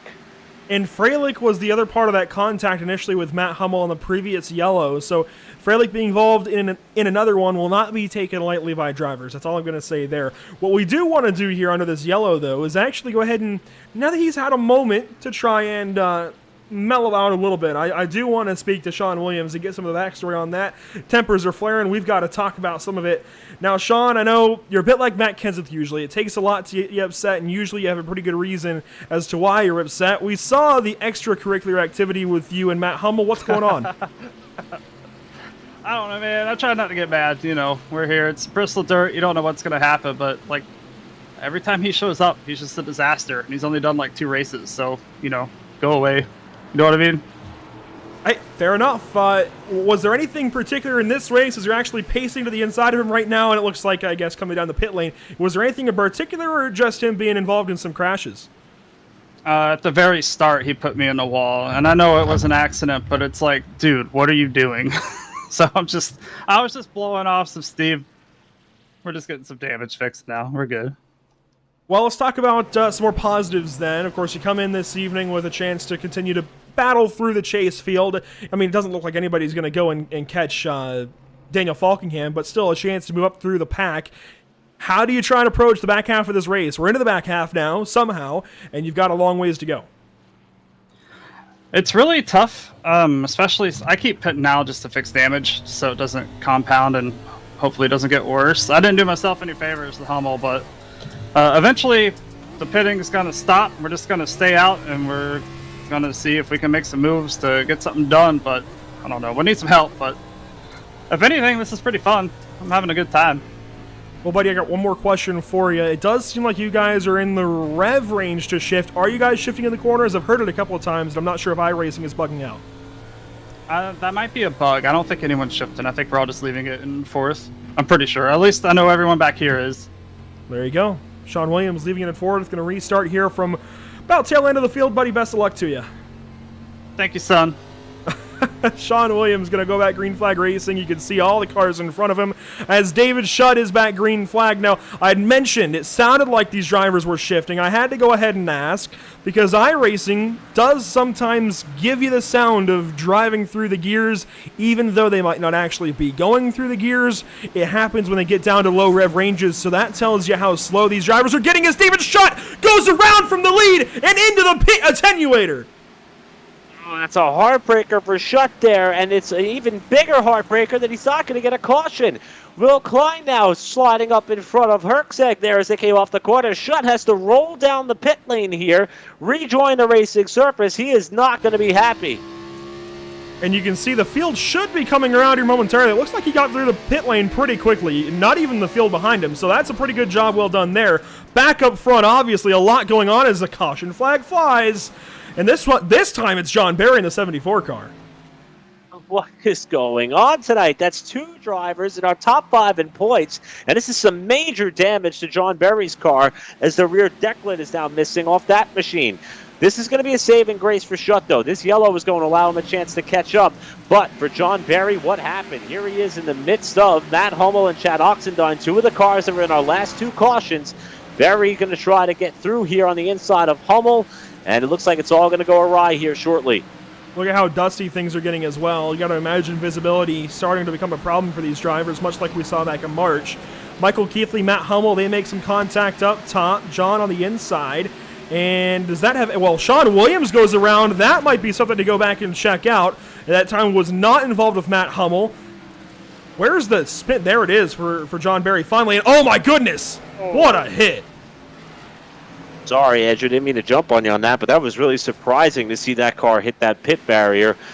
Oh, and, you know, it's also ironic that Shutt nearly missed it the first time, or barely missed it the first time, and then Barry's the one who catches it to draw the yellow flag. Unfortunately for Sean Williams, we were just talking to him, and Sheldon Lockheed's the one who sent him for a slide there. So the one thing that I liked, Andrew, is that after talking to Sean Williams, he said he was having fun. One guy who's not having fun is right here in John Barry. Yeah, that's a pretty big hit right there. I don't care what the car was driving like before. It's not going to drive like that now. That's a pretty big hit, and he got collected by Tom Mercier a little bit as well. Some more drivers taking to the pit lane. Now, we heard that some of these guys were a little bit concerned about fuel loads. I think that was Chad Oxendine that mentioned it. I wonder if these leaders are going to have enough fuel the rest of the way. But what I do also wonder, something entirely separate, is what Zach Lindgren is thinking in that second spot. What do you say we dial up the driver of the 85 car now? Zach Lindgren is someone who we highlighted a couple weeks ago by having some racing experience outside of the sim, and that level of confidence seems to be taking its way all the way over to the dirt. Zach, what a night you're having, man. But the theme that we're asking everybody is this fun or is this incredibly frustrating? Yes, it's both. It's a lot of fun once you get the hang of it and once you get into a groove, but these cautions are just breaking everything apart. So it's both fun and frustrating, but I think we got a car to contend. We've been doing well so far. We've been keeping it in the top 5 most of the night, so I think we're doing all right. Now, you're in a position where you're surrounded by the top 2 drivers in the championship points. You're a chase driver as well, but the odds of a championship may be dwindling with each passing race. Are you taking into consideration what those around you are vying for, or are you just simply focused on what your agenda is, and that's winning this race? If I focus on other people, then I can't focus on me, and if I can't focus on me, then we don't do what we need to do. So right now, it's just focusing on me, focusing on what my race and what I got to do, and my teammate, but focusing on what we got to do. And how we finish and how everyone else finishes against us. We'll let you turn your attention back to this upcoming restart. Zach, great night so far. Keep it up, buddy. We want to chat with you later on. Absolutely, guys. Thank you. And that's Zach Lindgren getting set to restart in the second spot behind the point leader and Daniel Falkingham. Andrew, hopefully we can get in a bit of a rhythm here. Yeah, suddenly a lot's changed up front. Several drivers making some contact with themselves, each other, and the wall. Green flag back out at Bristol. And you were talking about the fact that Zach has some real-life racing experience now. He ran an amateur sports car race at Carolina Motorsports Park with HMS Motorsport. This is just a bit different. As we work through lap 88, back under green flag racing, you can see everybody sorting themselves out, some happenings throughout the field. There is Jared Darling battling with Terrell Baker, 3 wide behind, Cole Freilich through the middle. And a slide job. Well, yeah, I thought he was going to slide all the way up across the bow of Josh Robin there in the corner, and oh no, we're under caution again, and it's Michael Keithley again. What is happening? Well, the big green ogre is not having a good day. That's all we know. That's all we know so nice far. Of you to say about me, Andrew. Come on. I wasn't expecting that. This is going to involve somebody that we've seen a lot of this evening in a way that this is different. This is a lot different for David Schutt. This is not good to see if you're a fan of the 5-car. Contact here with John Barry. Where does the caution come from, though? That's what we're wondering, as this is right about lap 90 when we got the yellow. David Schutt, maybe a little bit over rotation there. No, maybe contact with Oxendine.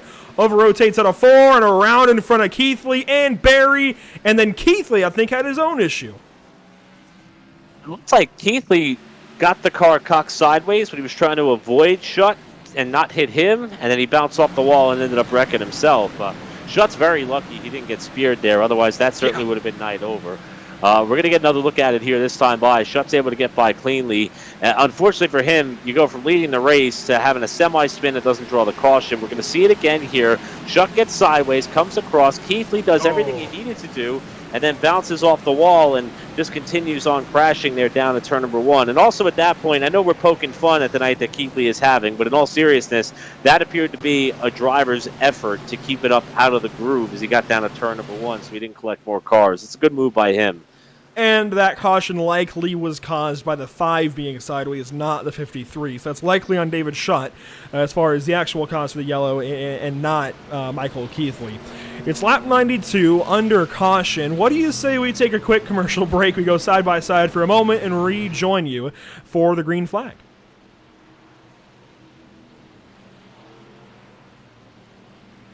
Have you found yourself trying to hide your joy because you're unhappy with your teeth? Your smile is the first feature noticed in an interview, on a date, or in family photos. We want you to be able to shine bright as your best self, and our teeth whitening system is the perfect step toward restoring your confidence.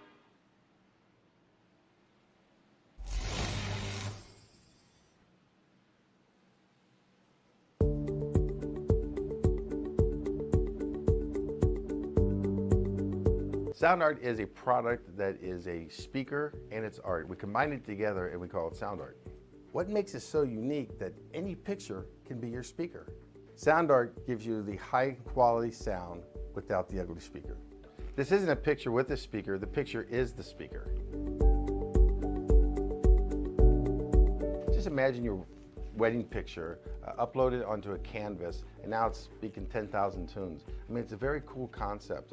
What we like so much about it that you can take anything that means something very special to you, upload it on the canvas, have it hanging up in your room, your balcony, wherever you want to put it, and now it's a speaker. I mean, how cool is that? It's something that we have that and no one has. No one has this product. It's just a great gift to give anybody. It's just a neat concept. As we get ready to go back green flag racing, you can see everybody single file once more as lap 94 coming to lap 95. Daniel Falkingham back in control. Green flag flies once more from Bristol on the dirt. Falkingham with a pretty strong restart that time there, ahead of Lindgren, who we just heard from, who's working the top side, up about a car length higher than that of Falkingham, trying to make it work. But I'm starting to wonder what Zoltan Herzeg is thinking as he gets up into the wall. All three cars got into the wall that time, but Herzeg knows that he's got one car he's got to find a way to start beating on a weekly basis to have any shot at getting another NORC title. And that car is 2 spots ahead of him in Falkingham, who is looking to get another win here tonight. I wonder if Herzeg, who's a very mild and poised racer himself, if he's going to start to push the issue there in third spot, as we got a caution for a crash on the back straightaway, and it's Hayes Booth. Hayes Booth and Matt Hummel involved this time, and it's lap 97 of 150 that brings us our latest caution flag. And I want to quickly highlight the fact that Hayes Booth just gave up a weekend of going to Daytona for the NASCAR playoff cutoff down at Daytona Beach at the Daytona International Speedway because of Hurricane Ida that was rolling through Mississippi and Louisiana and surrounding regions. And as a Mississippi native, I mean, they're pretty used to hurricanes rolling through, but when you have to give up a weekend of going to Daytona International Speedway, it's got to be serious. And thankfully, it seems as though, obviously, if he's racing this evening, he and his family must be okay. So glad that he and Lori Booth and everybody else in the Booth family are okay. A little bit of contact here, though. Matt Hummel getting the back end of the 2 car. And Matt, I'm going to be honest, just throttled up in the middle of a corner with a car in front of him. That was unnecessary.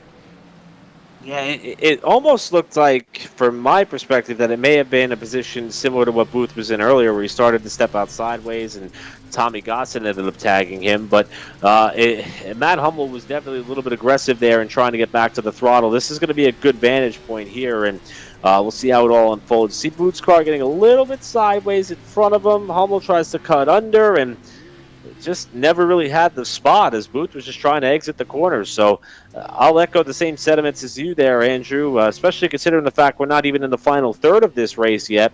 That's a little aggressive. You've got to have patience. You've got to backpedal for drivers around you sometimes. I know you want to go past them, but as a driver in this kind of field for this kind of race, you have got to sit back. You've got to be easy. You've got to give and take. It can't be all take, or we're going to have the race we've had this evening. If we take to race info, 13 yellows for working on 60 laps. It's been calamity the entire time, and this is the kind of race that NORC has been trying to shake. Now, obviously, you could argue that you're opening yourself up to it a little bit by having a race on dirt, but regardless, this is the kind of race that didn't need to happen. We've seen Bristol dirt races go much more clean than this, and I think these drivers just need to understand that they've got to sit back a little bit. And I'm sure a lot of you guys watching will remember sometimes we've had a lot of caution-filled races previously, and know that these guys, they can race cleanly. They just aren't right now in some cases. Yeah, we went to Dover. I think we only had 1 caution there. Indianapolis only had 1 yellow flag there. Some of the toughest tracks that you would find for a stock car on the sim. The NORC guys and gals have put on an incredible performance and a very entertaining night of racing on these Tuesday night events they put on. And both chase races as well. Even at Texas, things didn't get all that ugly. I know it's asking a lot to expect similar here tonight at Bristol Dirt, but we knew it was going to be a little bit rough and tumble. I don't know that I thought it was going to be this rough and tumble, but the hope is for this final third that we're able to tidy things up and have a good race to the checkers. We shall see. Lap 100 is done. Lap 101 is about to be done. And we're about to begin lap 102 from Bristol on the dirt. The pace truck back to the safety of pit lane. The green flag flies. We're back at it for the 14th time, I think. We hope. We hope this is the last time we got to see a restart here, but let's try to get a couple laps in. Herzeg had a peek off the jump on Lindgren there on the left rear. Wasn't able to get up alongside. How about Jared Darling starting to make some noise? We talked about the heartbreaker that he had in that one car last week. He slides up the track, almost gets into Jared Wishon there for a race for what is 6 now, but Jared Darling up into the top 10. May not be done yet, but he's a lone soldier trying to work that bottom. It's costing him. Yeah, the bottom is not working, and I talked earlier about the bottom being the preferred line. That obviously has changed with this particular setup, and we saw something similar with the LTAC All-Star race back here much earlier in the season, and a caution flag again, and this involves Hayes Booth again, as well as other drivers. Looks like Tommy Gossett just decided he's done finally on lap, 104, and he toes the pit lane. Well, might not be done, but he has towed, and that car is still in the pit box. Still in the pit box. He's still there, so he hasn't left just yet. Hopefully he doesn't leave. Hopefully he sticks around and gets back out there. Never mind. As we took the replay, he has disconnected, and this... you know, Eric Brennan, I hate to say this. I mean, we love Michael Keithley. We really do. He's had a great season in some other races, but this is going to involve the 53 car one more time. Well, let's see how it happened. Matt Hummel's right behind him as well, so a couple of the common denominators from tonight's cautions are running nose to tail. This time, though, it's a big slide by Keithley. Hummel up into the wall. They come together off the corner. Keithley sideways, saves it there. And at that point, his trajectory getting into the corner is all off, and Booth has gotten by him now. So we'll see what happens here as they come down to the next corner. With Booth running up ahead, Sheldon Lockey down low to the inside. Booth gets a little bit sideways and stays sideways and stays sideways. Saves it off the corner. Here comes Keithley. We know the wreck's coming. It's definitely coming here. Booth gets it in way loose, and Keithley finishes the job. I mean, again, I hate to get so critical of these drivers that we know so well and we love to talk about and everything and whatnot, but when you see a car getting sideways ahead, the thought has got to be to lift and check up, use the brake, and it just doesn't happen. And to be fair, a lot's going on here. These drivers are getting sideways, these cars are in a very weird situation, but I mean, they get hit by two separate guys when he's sideways. That's going to be pretty painful for Hayes Booth. And again, it comes down to the fact that drivers, we've not seen a lick of patience the entire race. Patience, maybe on the first start, but after the first yellow, whatever happened on that first yellow, I'm going to have to blame that driver because, man, it has set off an avalanche of yellows. But, hey, that said, we've seen these drivers race green before, Eric, and while, yes, it's been pretty rough 100 laps or so, we know these drivers are good. We know these drivers can do it. It's a matter of will they do it. A lot of these guys, they're just being aggressive. They're racing. It's dirt. They're going balls to the wall, for lack of a better term. They want to win. They want to gain positions. They want to show they're the next Kyle Larson. But they have to tone it back a little bit.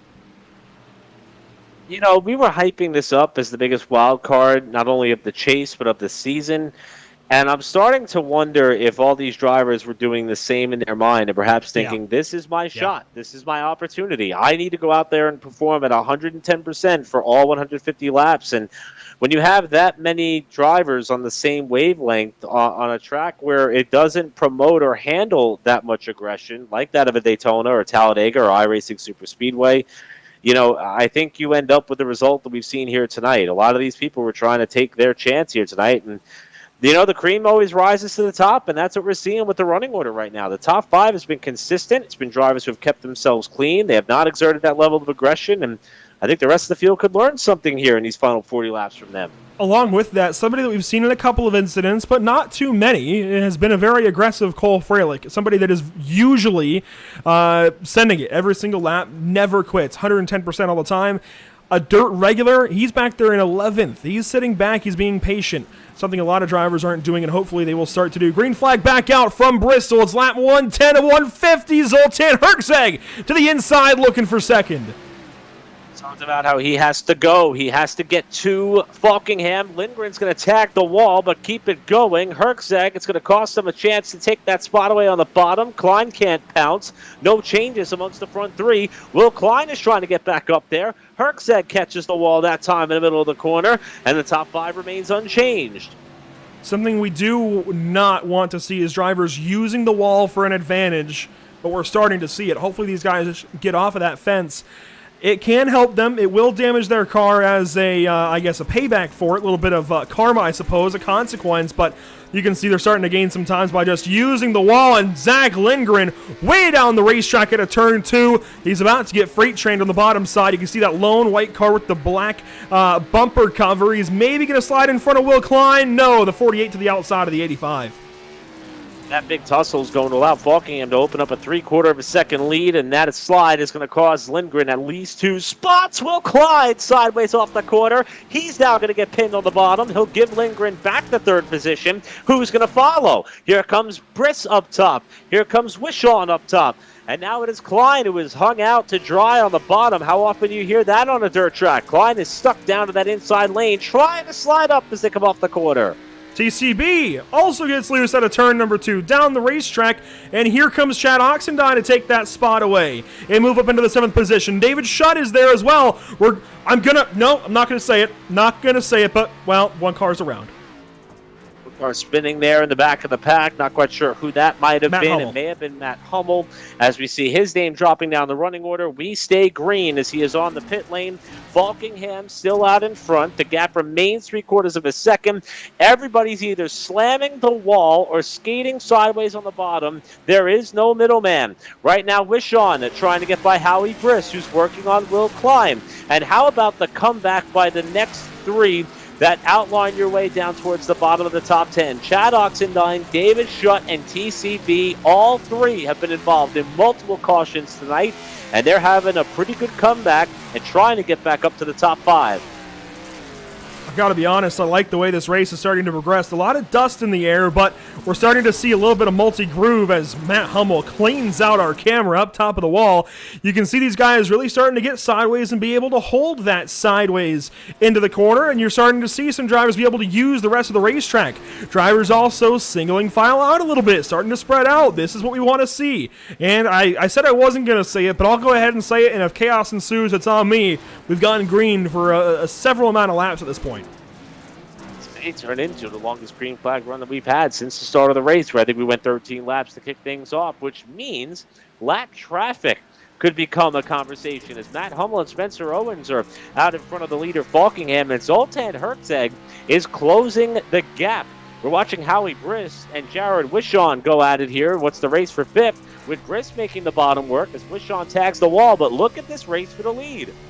Yeah, this is starting an arrow. 31 laps to go, that time by the stripe, and caution flag again. I'll take ownership of that one. I'll give you a free pass. We went a few laps before that happened, but unfortunately it appears to have involved Jared Darling, who was one of the drivers up in the top 10. We talked about him trying to battle back from what happened at Texas last week. John Berry was another machine that was involved in the fray there on the inside of the racetrack to slow the field with about 30 laps to go. You'll see that Darling is going to be able to get around the pace truck to rejoin the tail end of the field here, but that off that fight for the lead that we saw. What happened to Darling and Berry? It's Darling sliding up the racetrack. That's Cole Freilich in the 15. It was outside. Darling with a really skewed entry into the corner. May have to put that on car 1.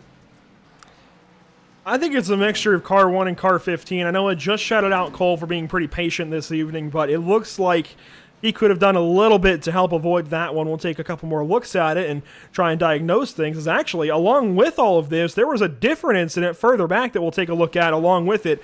This is Sean Williams and Hayes Booth. Hayes Booth over-rotates, Sean cleans him out. But it was a very similar situation with these 2 drivers up ahead. The other one didn't produce the yellow. This one does. Yeah, the perspective that I had here was this big slide by Darling, and it kind of throws off his entry. And Yeah.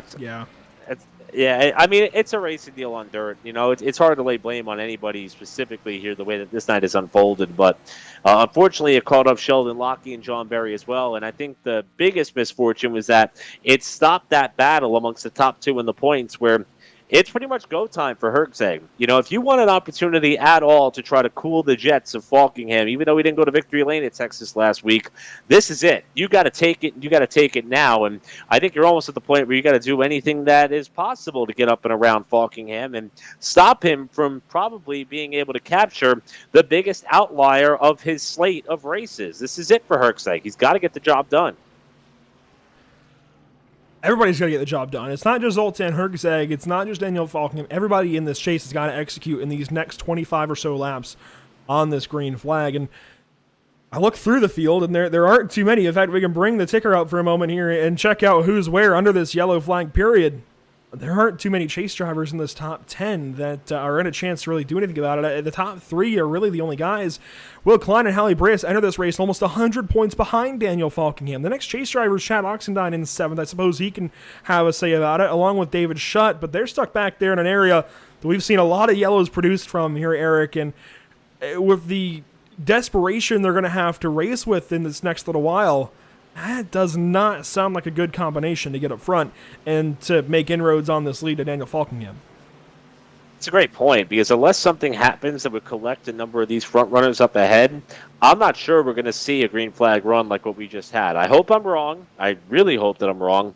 But with the level of aggression about to pick up here immensely in these final 25 laps or so, I'm not sure these guys are going to have enough time to get to where they want to be towards the head of the pack, where a lot of them have shown they've had the pace here tonight, especially a leader in David Schutt. I don't know any level of aggression is going to provide a clean enough halfway through to get back up there. And listen, I know we've made our jokes a little bit here and there, and we've talked about how caution-filled this race has been, but I gotta admit, this has been a really fun race to have in the middle of the chase. I personally might not put it in the chase myself, but it has changed things up a little bit, and it's certainly a race that Daniel Falkingham has got to execute on if he wants to take this championship with ease. He just might do it. Lap 125, 126 underway of 150. That means 25 to go. And that's a pretty good restart there for Herczeg, who stayed with Falkingham as they come into 3 and 4. Falkingham scrubbing the wall. Behind them, double wide for third, with Klein looking 3 abreast, perhaps to the middle. Howie Briss is going to ping-pong off them, and they're going to crash on the straightaway.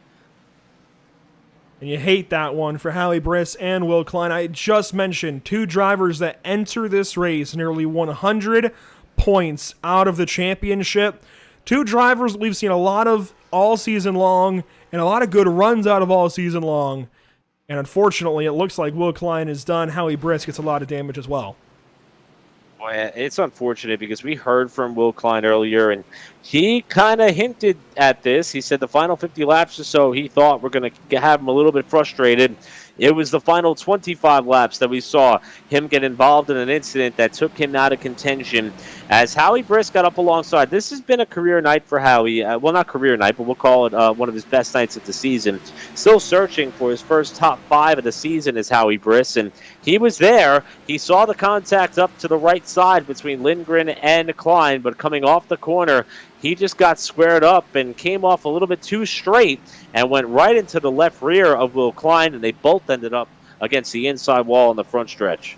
And I initially said that Howie ended up with a lot of damage. Not really. Kind of just eases that car into the inside wall. Will Klein gets a lot of damage, of course, and it looks like he's done in the 22nd position now in part. But regardless, not what you want to see. And you mentioned top 5s as well. As far as drivers with multiple top 5s, an interesting stat line coming into this race is that Zoltan Herczeg has led the field in top 5s just about all season long. 14 of 20 races so far. This evening would make 15 of 21 if he finishes in the top 5. That is more than 2/3 of this season that he's finished 5th or better. And Daniel Falkingham comes in just one race behind that with 13 so far out of 20. This race would make it 14 of 21, which would be 2/3 of the season so far. David Shutt, the next driver, at 10 coming into this race. John Barry at 8. Chad Oxendine tied with him at 8. Then it's Will Klein with 6. Zach Lindgren with 5. Femi Olot with 5, amazingly. Jared Darling, Brett Pancari tied at 4. Aaron Smith, Terrell Baker tied at 3. And then a 5-way tie at 2 between Ashley Molyneux, Tommy Gossett, Josh Aub, Ariati, and Sean Williams. Just an unbelievable amount of consistency for that of a Herczeg. And I think it also speaks volumes about just how powerful and dominant we've seen Daniel Falkingham be. That despite that level of consistency, there's somebody who's been better than him on the season so far. And I think it's a testament to those 7 wins that he's been able to rack up. And he's actually looking for win number 8 here tonight with chances to win in the final 4 still aplenty. So Herczeg, we're putting pressure on a number of these drivers to be able to execute when the time is right. For Herczeg, he's been nailing the restarts. He just needs enough time to see if he can size up Falkingham here and make something happen in what, as we say, is perhaps the biggest wild card event of the season. But time is running out. I love that we've called this the biggest wild card of the season, and the 2 drivers leading are the 2 drivers that have led all season long. 11 wins between them, that's more than half the season, and it's looking like it's going to become 12 out of 21. I mean, it's just incredible what these 2 drivers do. It doesn't matter where we go, doesn't matter what track we're at, what the conditions are like, or anything. They're always just good. And it takes a lot of drivers out of a position to do anything about it. And Zoltan Herczeg, of course, is coming off of the Season 12 championship, but that was in a very different circumstance with the 1987 NASCAR Cup cars, the Monte Carlo and the Thunderbird. This is completely different, albeit still pretty skill-demanding cars for the course of a season, and he's still up front. We're going to go back green flag racing here. Lap 133 coming at you from Bristol. Lindgren gets sideways into 1. And that's going to check up Herczeg a little bit, but look at the run he's got off the corner. Falkingham with a big skate there as he was a lane up off the outside. Retaining wall, got a crash on the backstretch, and that's TCB who's in the wall. He gets it pointed in the right direction. So far, we stay green. Somehow we stay green. More cars making contact. Cody Miller almost makes it 4 wide. Matt Hummel, my goodness, the move. He goes around them all. Hayes Booth drops back. Sheldon Locke in all of this. John Barry, and Cody Miller's around, and Hayes Booth goes along with. I'm surprised they made it that long. I mean, that was just one of those points where everybody was just sending it full bore up into the corner, and Hayes Booth ends up paying the price, as does Cody Miller, but I can't believe they did not wreck a full lap prior. I hate the fact that it ended up ruining that potential of a bit of a stretch there for the front runners, as Herczeg was trying to size up Falkingham at the front of the pack, but another yellow, another unfortunate turn of events for Hayes Booth, who, again, just seemed to be wrong place, wrong time. And again, Hayes Booth, thankfully okay in everything that went on with Hurricane Ida, and I want to extend my thoughts, prayers, condolences, whatever, I guess, suits the situation to anybody in the area down south in Mississippi, Louisiana, and surrounding areas. First of all, that was a big move for Hayes Booth. There was a big checkup, made a lot of spots quickly, and then this contact into 1. Unfortunately, things go awry right there. I'm not really sure what's going on with Matt Hummel there. I feel like he went full send, rode the wall, picked up 4 spots, tried to do it again in the following corner. A car in front of him got in the fence, and he came off the wall with no regard to anybody that was underneath him. Here's the initial move. This is up in the fence, gets around Miller, gets around Booth. We may pencil that down potentially as move of the race. Then he goes down to the next set of corners, tries to do it again. There's a car there, gets it off the wall, turns down low, doors Cody Miller, and causes the carnage behind him. I know Hummel's been a topic of conversation so far here tonight, but I don't know how long you want to continue to try to bounce around at the back of the field with no regard as to what else is going on in front of the pack. But he wasn't the only one doing it. They all were, and it wasn't pretty. I have breaking news. Zoltan Herczeg is the leader of this race. Whatever happened, obviously we saw what happened behind, lends itself to Zoltan Herczeg taking the lead. We've only got 12, 13 laps to go. The next time, there'll be 13 the next time, probably 12 when we take the green flag, maybe 11. And Zoltan Herczeg is suddenly the race leader. That is huge. And I mean in a big way. I mean, we were talking just 20 laps ago when we had our longest green flag run of about 7 laps, that Herzeg had to start moving. He had to make this pass. He's done it. Now can he hold off Falkingham, and how aggressive will Daniel be? You know, we talk about minding the gap. He didn't win at Texas, but he kept all the heavy hitters behind him. Now he could see the back bumper of that 96. If he could just, kind of stop the bleeding here and ride it out in second, it's still a good night, considering we thought that it was either going to go one way or the other.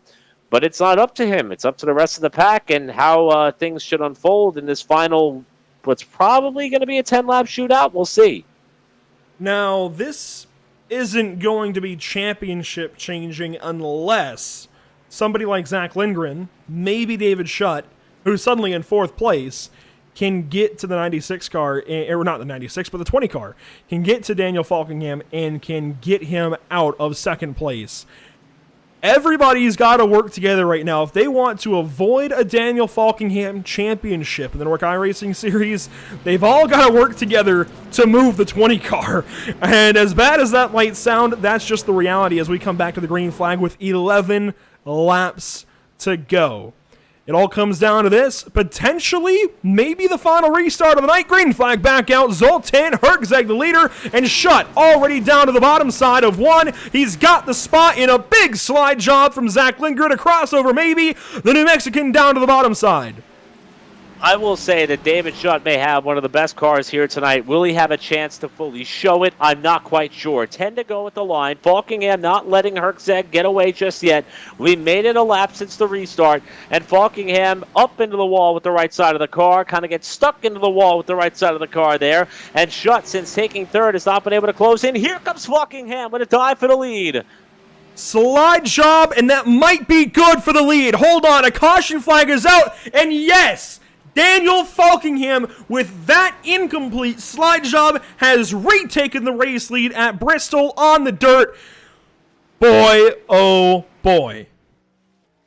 Tom Mercier, evidently, is one of the cars that was involved in this caution flag as a huge race-changing moment took place just prior to the timing of the yellow. Oh, was looking forward to watching those two race it out down the straightaway. Let's go back and see what happened to Mercier here.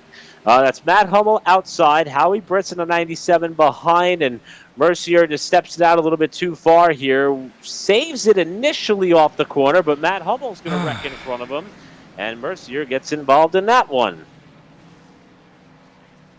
Matt Hummel has now parked it, but I got to be honest, when you get to whatever total this is, something's got to change as a driver. Now, I don't know that he's been the cause of all of them necessarily at fault or that he's necessarily been doing anything wrong, but I will say throwing it into the wall like this with a complete disregard for what happens next, as you said, Eric Brennan, is a problem.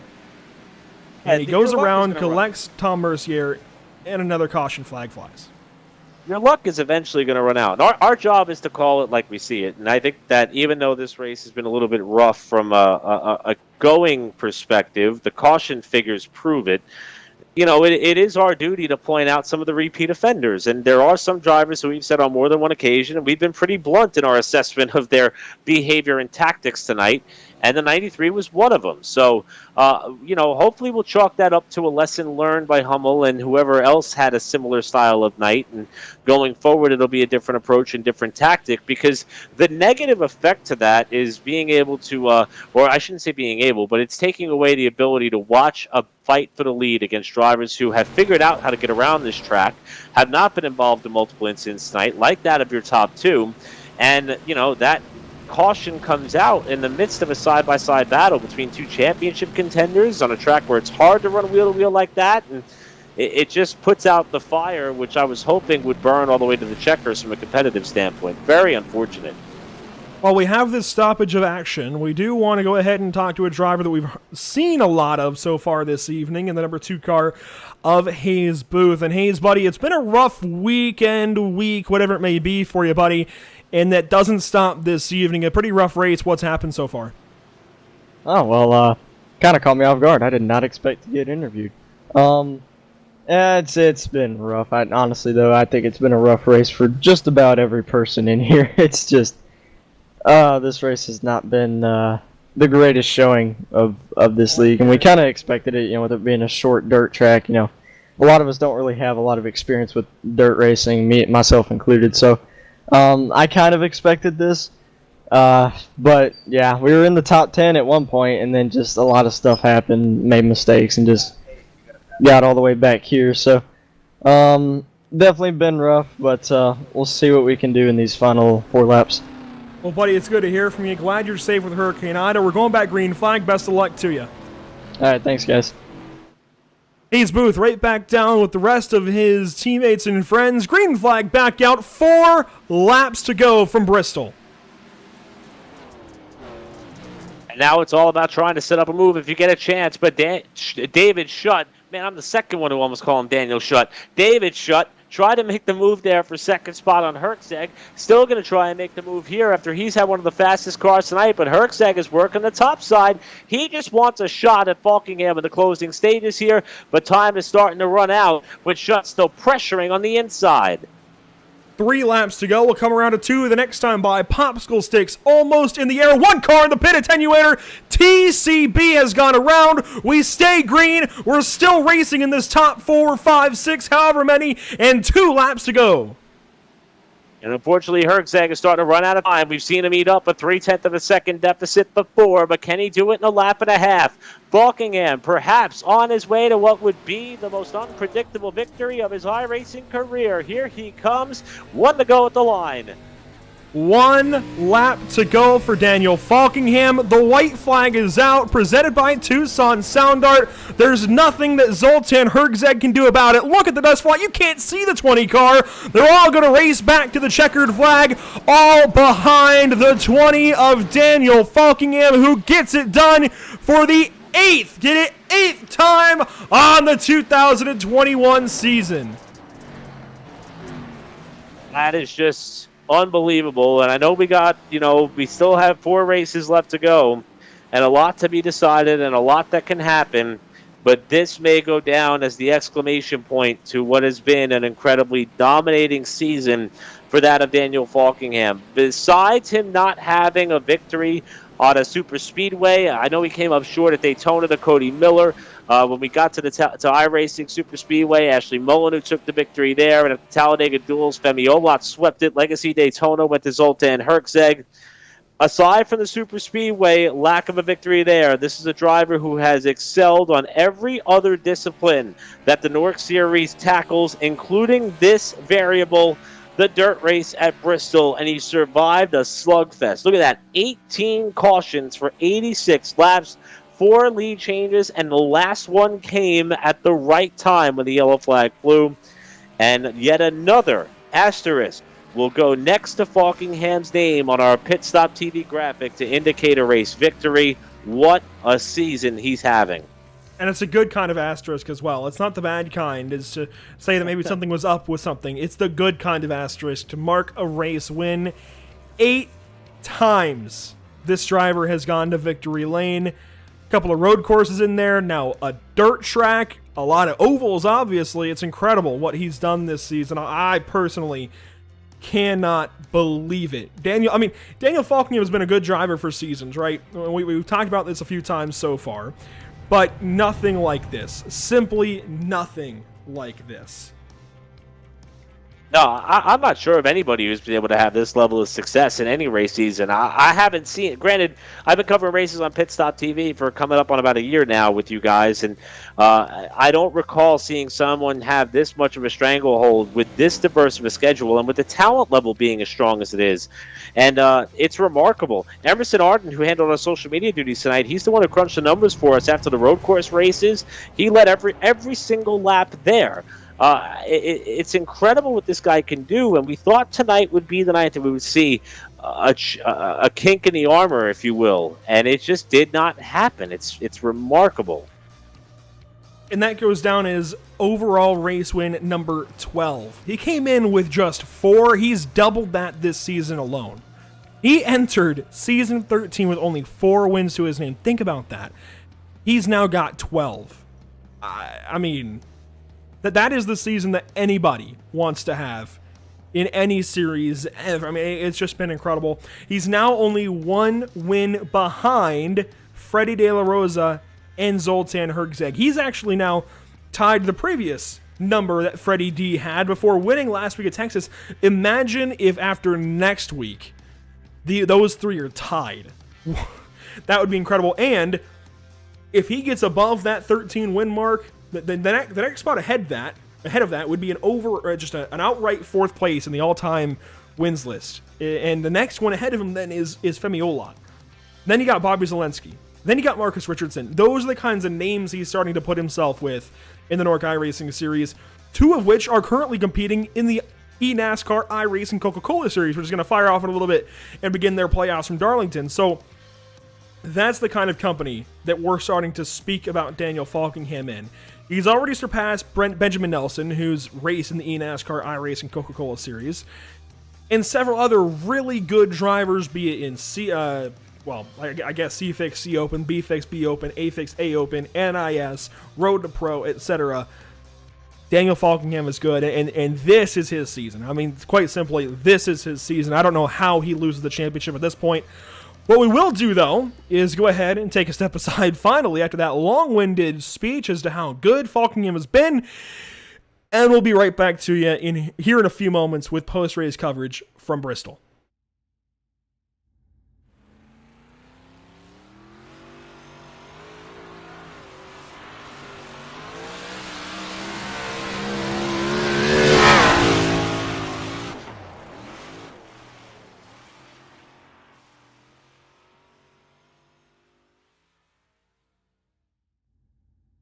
Have you found yourself trying to hide your joy because you're unhappy with your teeth? Your smile is the first feature noticed in an interview, on a date, or in family photos. We want you to be able to shine bright as your best self, and our teeth whitening system is the perfect step toward restoring your confidence.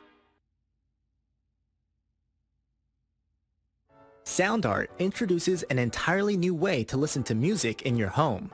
By combining the best of 2 products, a revolutionary high-fidelity, low-profile Bluetooth wireless speaker with beautiful artwork. Select from a library of artwork or upload your own photos to personalize your experience. Sound Art ushers in an era of invisible, beautiful, and amazing sound throughout your home and redefines your entire entertainment system. The need to reclaim your floor space and rid your home of unsightly speaker boxes that need to be bolted to the wall is now a thing of the past. Our canvas is printed on high-quality permalite by Breathing Color. And select from our gallery or upload your own. Standard sizes include 16 by 20 and 18 by 24 canvas wrapped. Custom sizing is available, as well as surround sound options.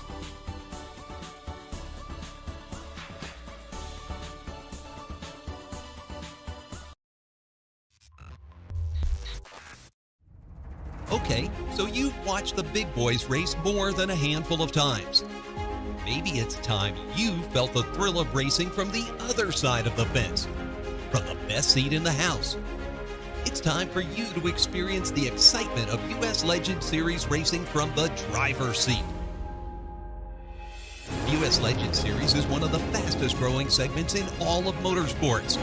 It's a fun and affordable spec class of racing for anyone to participate in. The U.S. Legend Series was designed to fight the high cost of racing by strictly enforced rules to ensure fair and close competition. This is a series where drivers can come explore their dreams no matter their age or expertise level. A system where competition and growth outweigh operational costs. The U.S. Legend Series is a series for those who love auto racing to enjoy as a stepping stone to build on their talent and ingenuity, plus a vehicle to build family and community, strengthening bonds, building a bolder, brighter future, building a legend. It's time to see for yourself all that the U.S. Legend Series has to offer. It's time to go racing.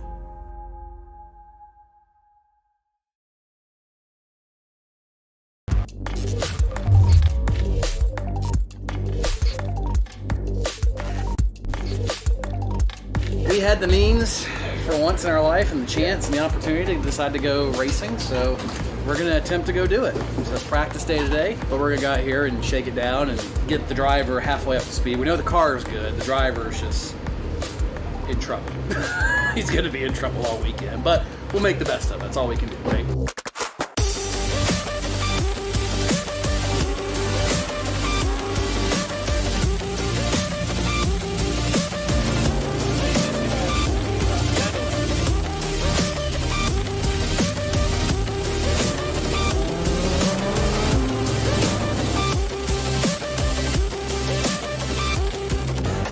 Guy with virtually no experience to come out here, hop in a legend car, and be in the ballpark, having a blast.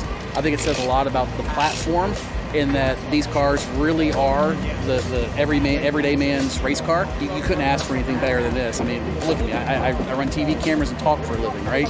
I don't do this, and I can come out here and have fun, be competitive, and have some people to race with. Ultimately, that's what it's all about.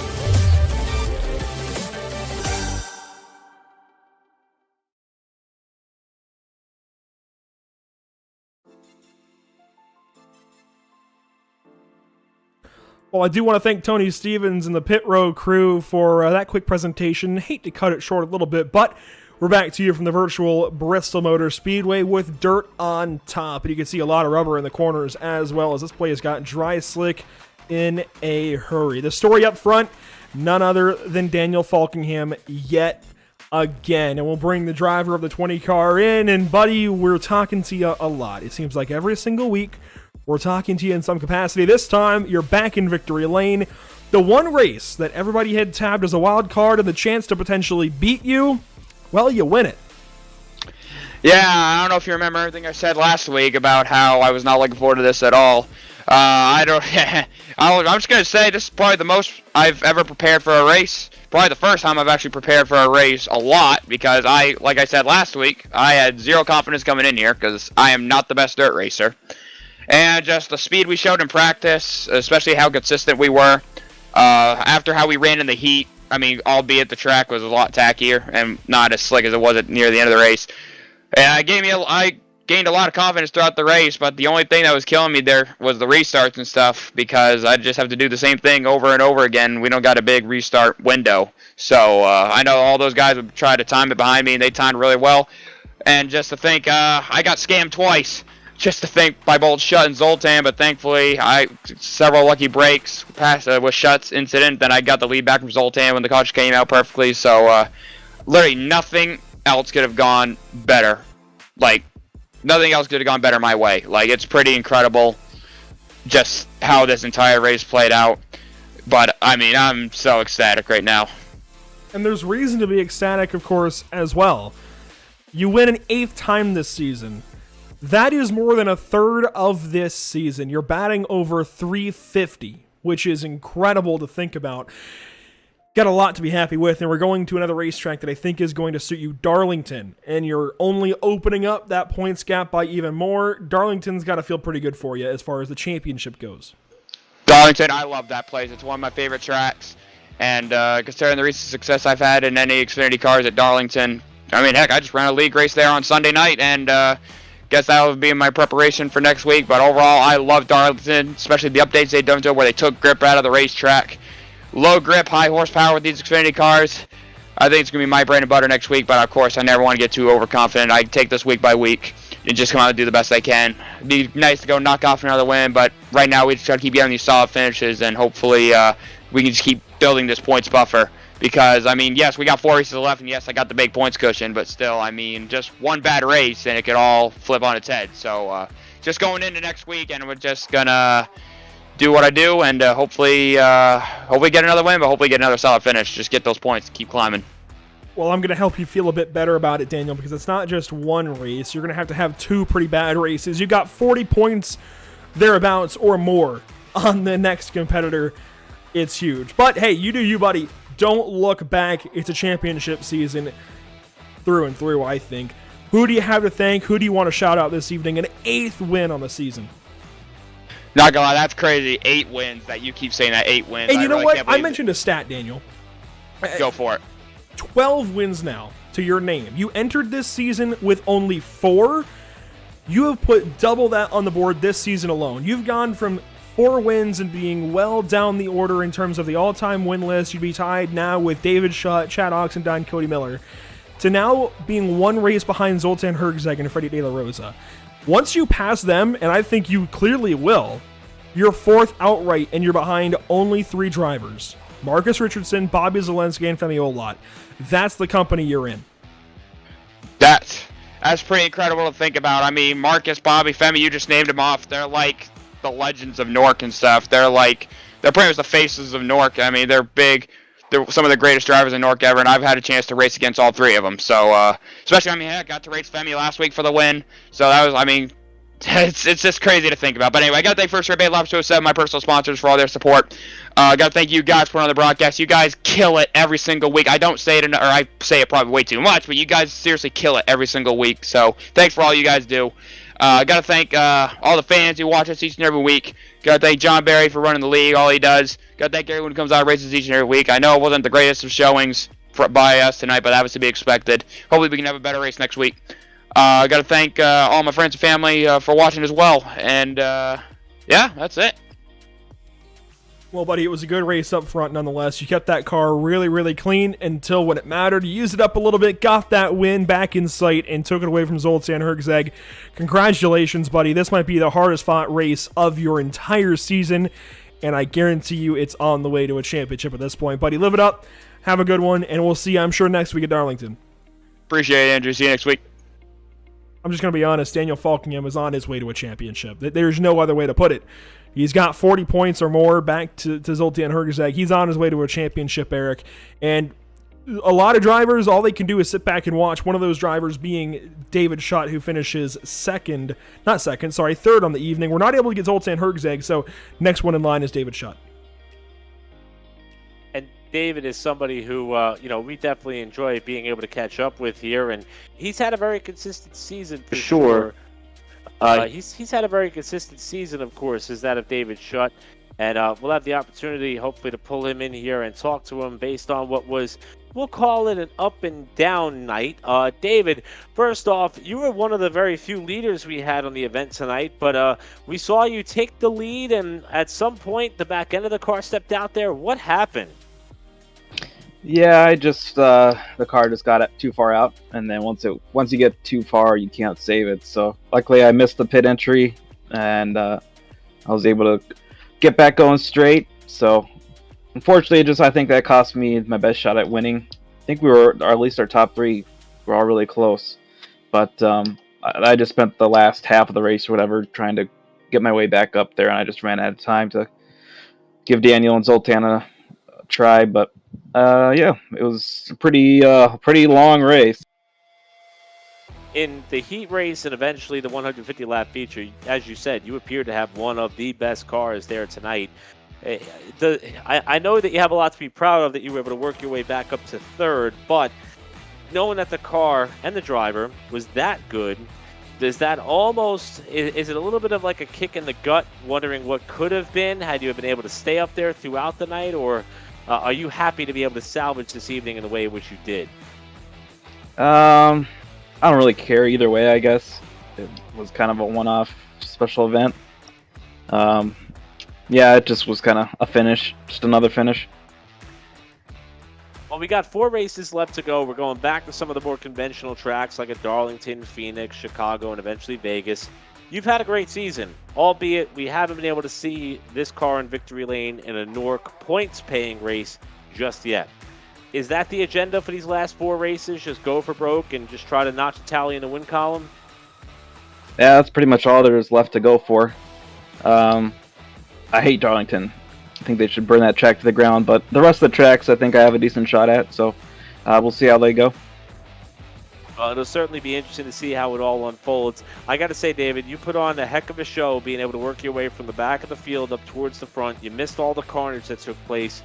A podium finish to celebrate. I know it's not the win you were looking for, but who makes it possible for you on nights like this?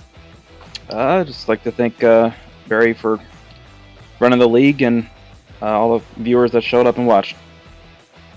Well, we'd like to thank you because I think that when all said and done, you were by far the biggest mover as far as clean passes on the racetrack, and I'll emphasize that one because it was a rough one, and somehow you were able to keep that car clean, getting back up towards the front, and you were able to settle in third spot. Great run tonight, David. Looking forward to seeing what you have in store for the rest of the year, and we'll see you next week. Sounds good. Thank you, guys.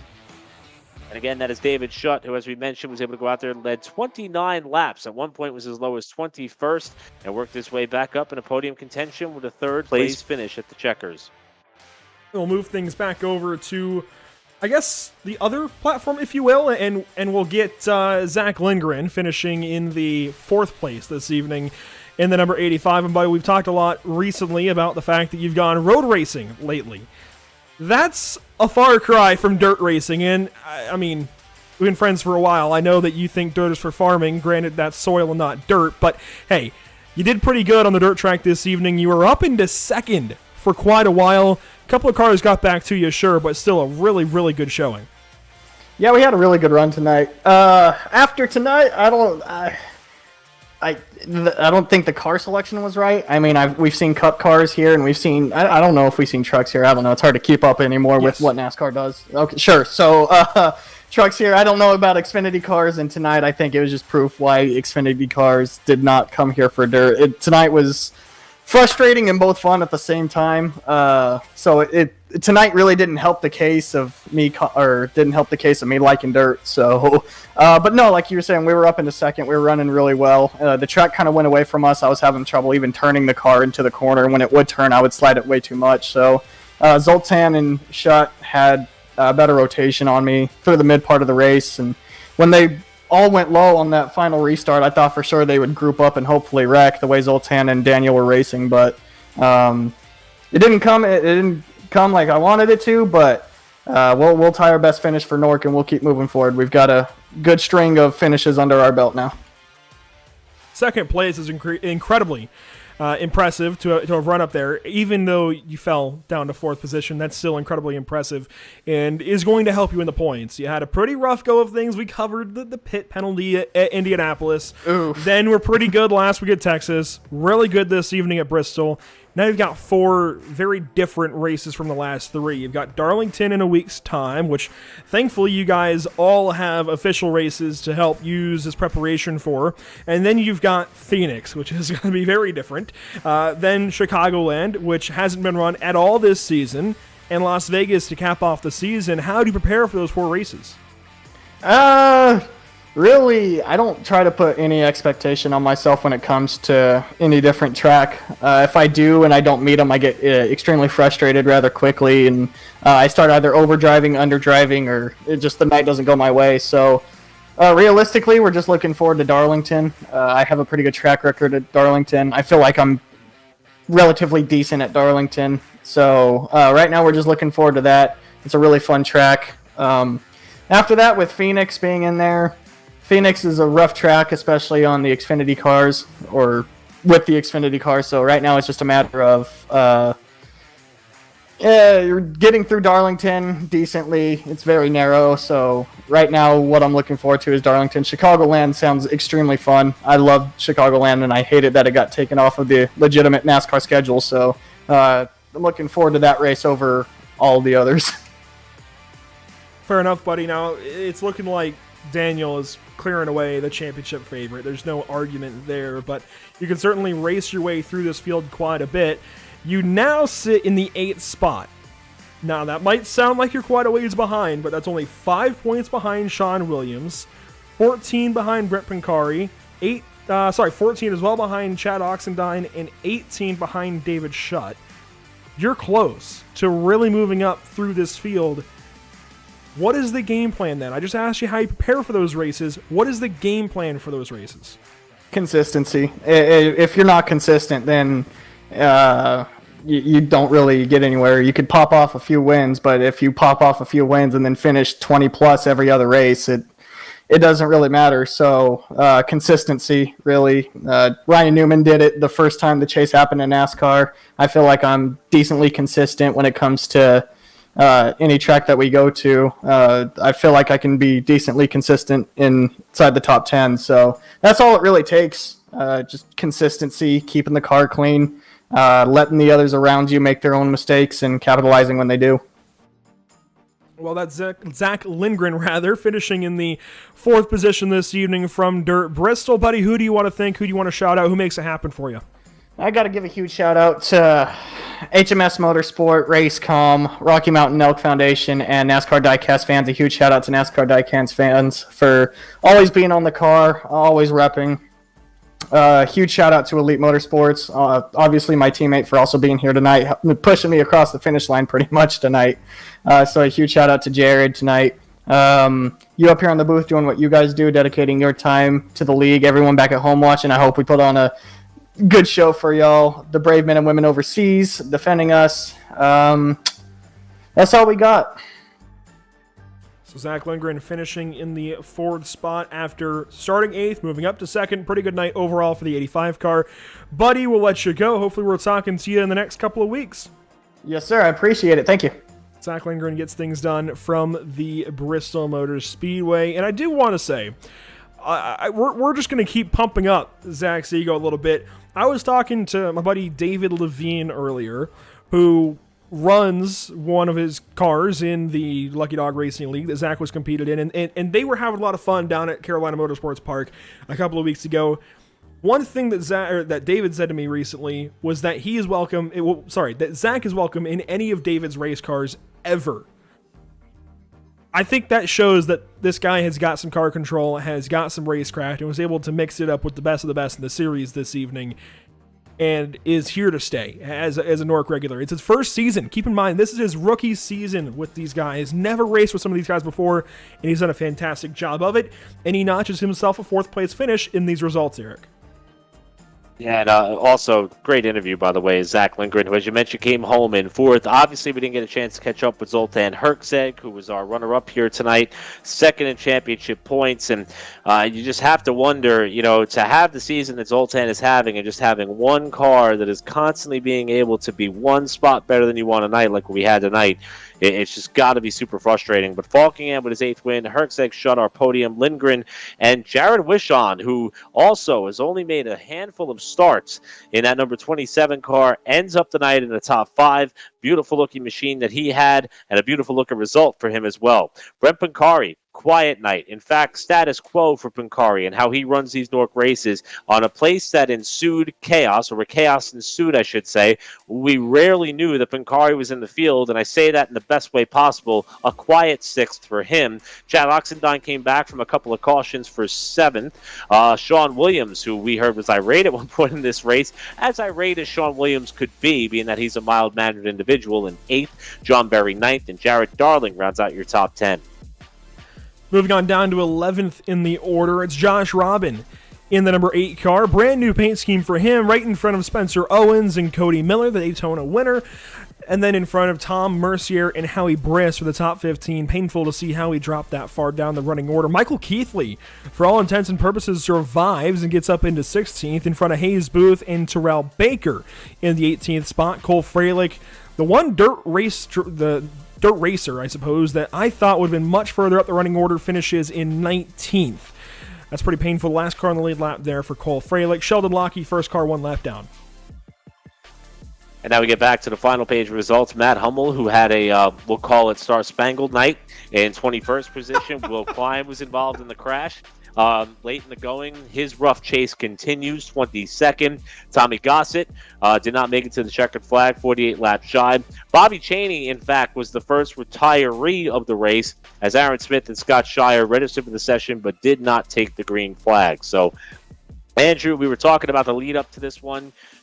Emerson, you and I, and we knew it was going to be rough. We just didn't know how rough, and practice kind of gave us a glimpse as to what we thought we were going to see. And I think the results show that, and the caution flag statistics show, it was a rough one, but it was a fun one. And I think that's what we could take away from this round as we get back to somewhat of a normal swing of things for the final 4 races, where everybody, at least the 3 drivers we talked to, appear to be looking forward to it.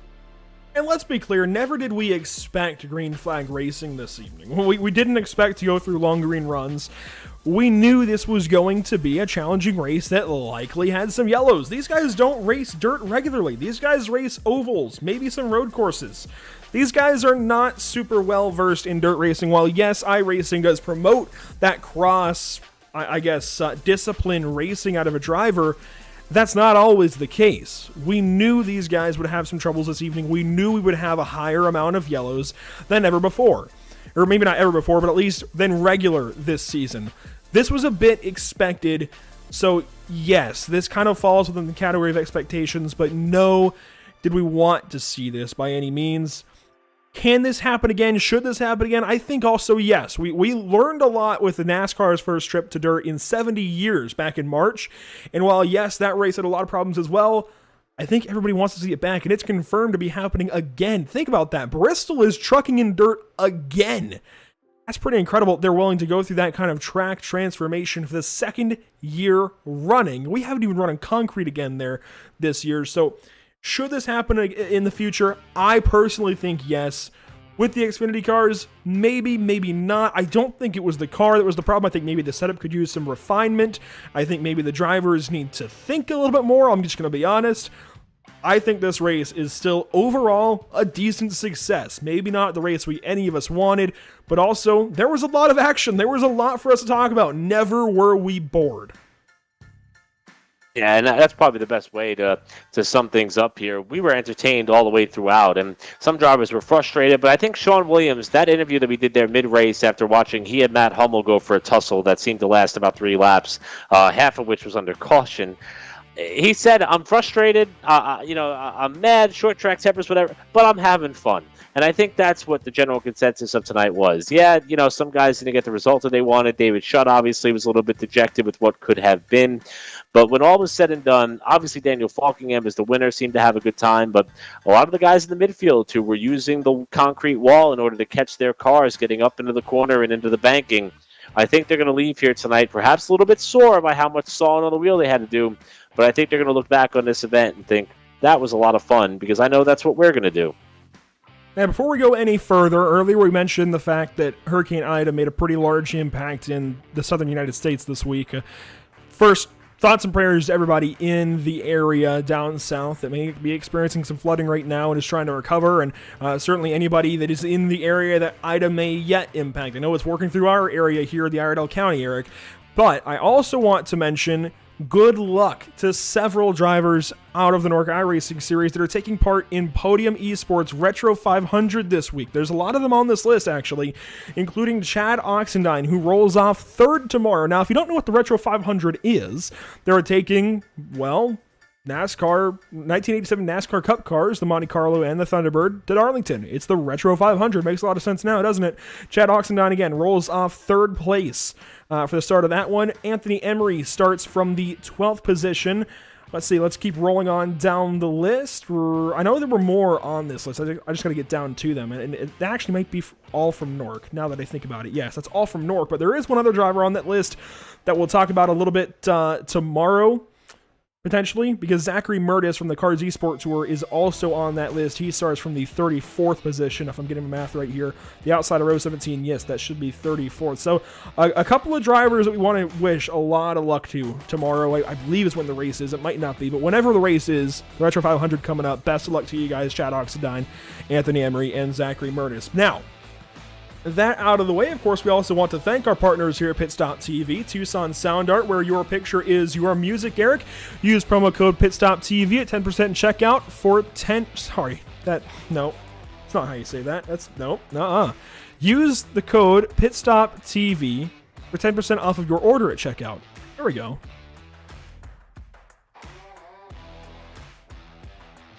Do also, of course, want to thank our partner, Race Pay Setups, where... Nope, that wasn't it right either.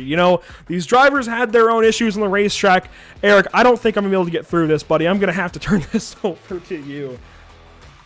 I'll take the handoff. Now, our friends at Race Pay Setups, as someone who does not spend a lot of time in the sim, I need some help on the setup side, especially when it comes to road racing.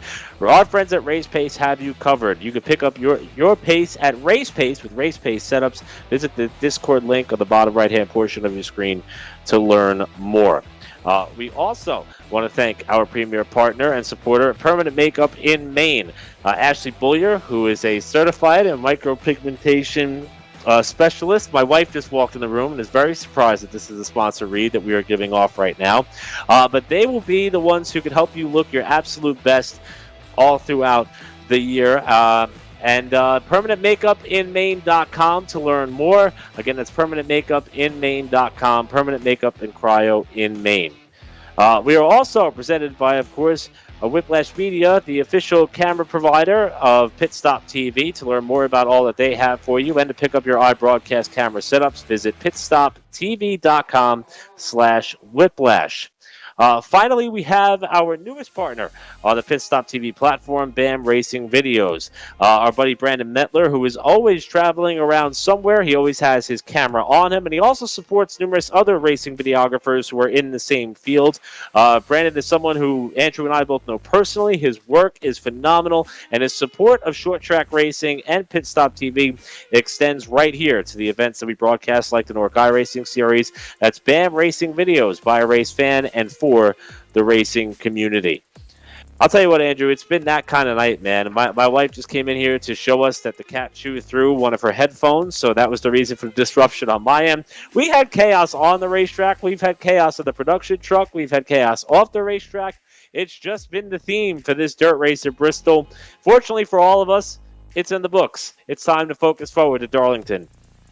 It's all that dirt in the air, dust in my eyes. I don't know, something like that. But it's been a wild one this evening for sure, and a lot is going to change throughout the standings. A lot is coming up as well in Pit Stop TV's future. The next couple of weeks are going to be pretty interesting. Tomorrow evening, the Cars Esport Tour is back on the channel.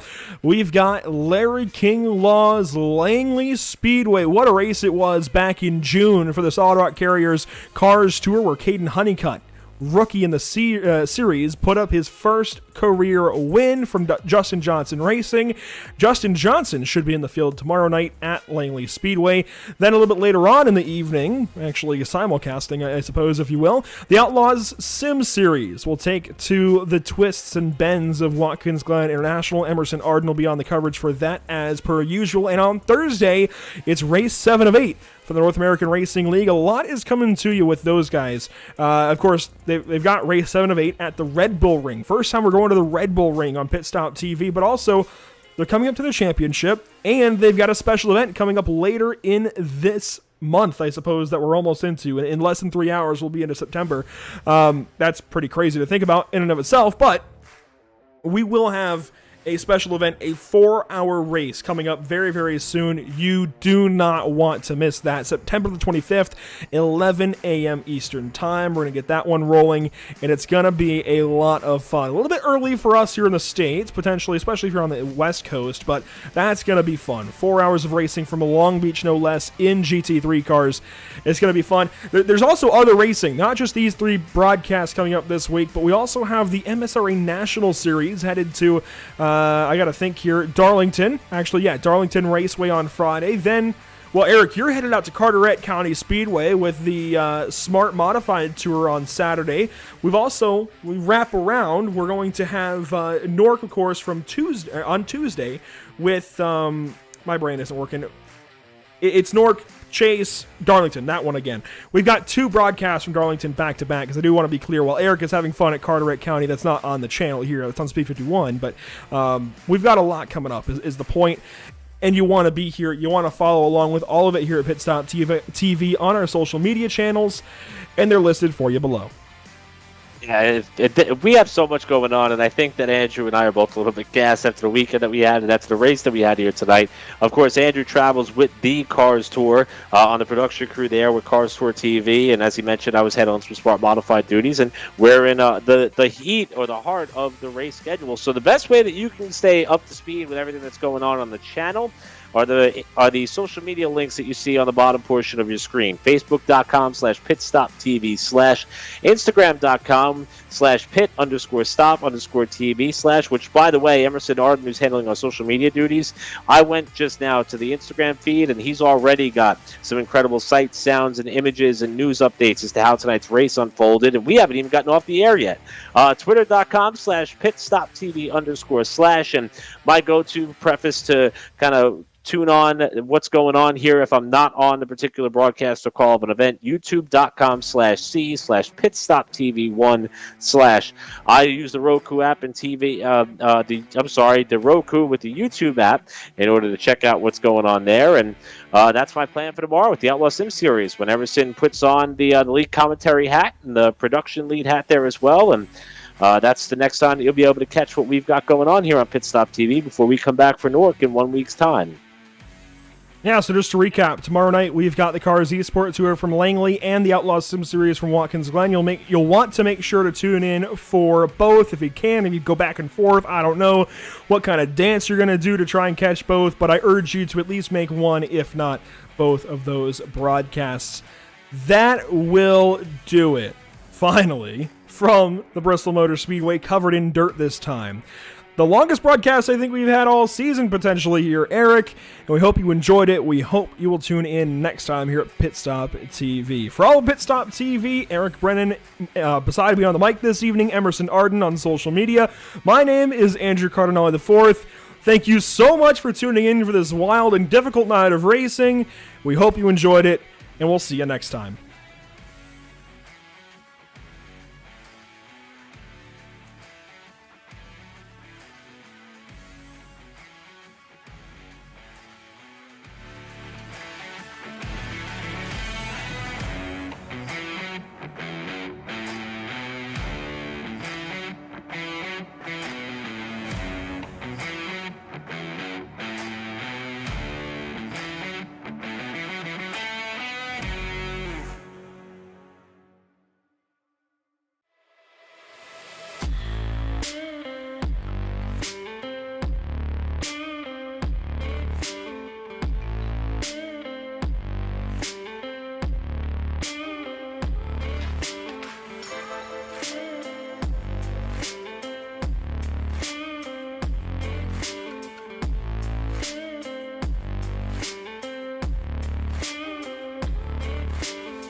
Just after the Ace race and right before Caraway, the Solid Rock Carriers Cars Tour made yet another visit to here at The Rock at Rockingham Speedway. The purpose? Yet another Hoosier tire test to try to determine the perfect construction and compound for the end-of-year event here at Rockingham. And after today's activities, the series, the tire manufacturer, and the drivers all seem to be happy with what they learned here at The Rock. Tire test went really, really well. Hoosier, their engineers were here. The CEO of Hoosier was here. Brought us a lot of tires. We went through a lot of combinations, and I think we got a tire that'll put on a heck of a show here. Rockingham is about like Darlington, you know, it's a one-off track. The surface is pretty abrasive and tough to make sure that you have plenty of tire wear. So we decided we'd come back down here and do a test with Riggs and with Peters, and had really good results today. I mean, we're very happy with the way everything went. Made long runs on the tires. The tires we ran today, we ran a bunch of different compounds, and I'd say we had 6 or 7 different kinds of sets. The set Timothy is out there on right now, I was pretty happy with. I feel like it was a pretty good tire that consistently fell off, came in. And it had some wear there at the end, like it should. We ran about 35, 40 laps on them, and they held up a lot better than I was expecting, and I was happy to see what I saw. And it's going to be your typical Rockingham, where I think in a 25-lap run we fell off a second, you know, so that fall off is great. I think it produces great racing. You got to have fall off, and it's going to be, I think you'll have different packs, you know, but I think it puts it back in the hands of the drivers, and who doesn't love slipping and sliding? I know this guy does. By the time we finished today, both said we can race this tire. We can race this tire, and that was enough for me right there. They had really good feedback about how the cars drove through the corner. And if you take a look at the track compared to when we first got here this morning, the track started rubbering in. You started getting rubber in it, so the tire wear got easier. And the way they drove it was really good and very little fall off. So they give really good feedback, and we're really happy with today. I think they've selected a really good tire to come back. It can withstand the load. It doesn't tear or like we had in the problems in December. So Hoosier and Irish done a great job. It's hammer down for a couple of laps, get all you can, and then it's up to you to start saving and make it towards the end. But it's just so much fun. Before it was kind of a light switch, you'd be good, and then all of a sudden you just fall on your face with speed. This time it was more of a gradual fall, and as a driver that feels a lot more consistent and better and more comfortable. We've made the decision we are going to run 100 laps, and it's going to be an 8-tire race. We are not going to mandate when they change their tires. So they're going to come here and they're going to practice and they're going to test and they're going to figure it out for themselves. We don't do that. But they're going to have 4 tires in their pit that they can use and under cautions, and we're going to run the controlled cautions. So there's no live pit stops, no need for that. They'll have plenty of time to change their tires, make some adjustments, and do whatever they need to do and maintain their track position. I'm looking forward to it. I know it's going to be fast track, and right there on that long run, I feel like I was kind of in a groove, getting in that race groove and having to back my corners up and slow down and starting to move around the track a little bit. So hopefully multiple lanes will come in and it'll be a good race. I just want everybody to know that there's as good of vibes today as there was bad 3 or 4 months ago.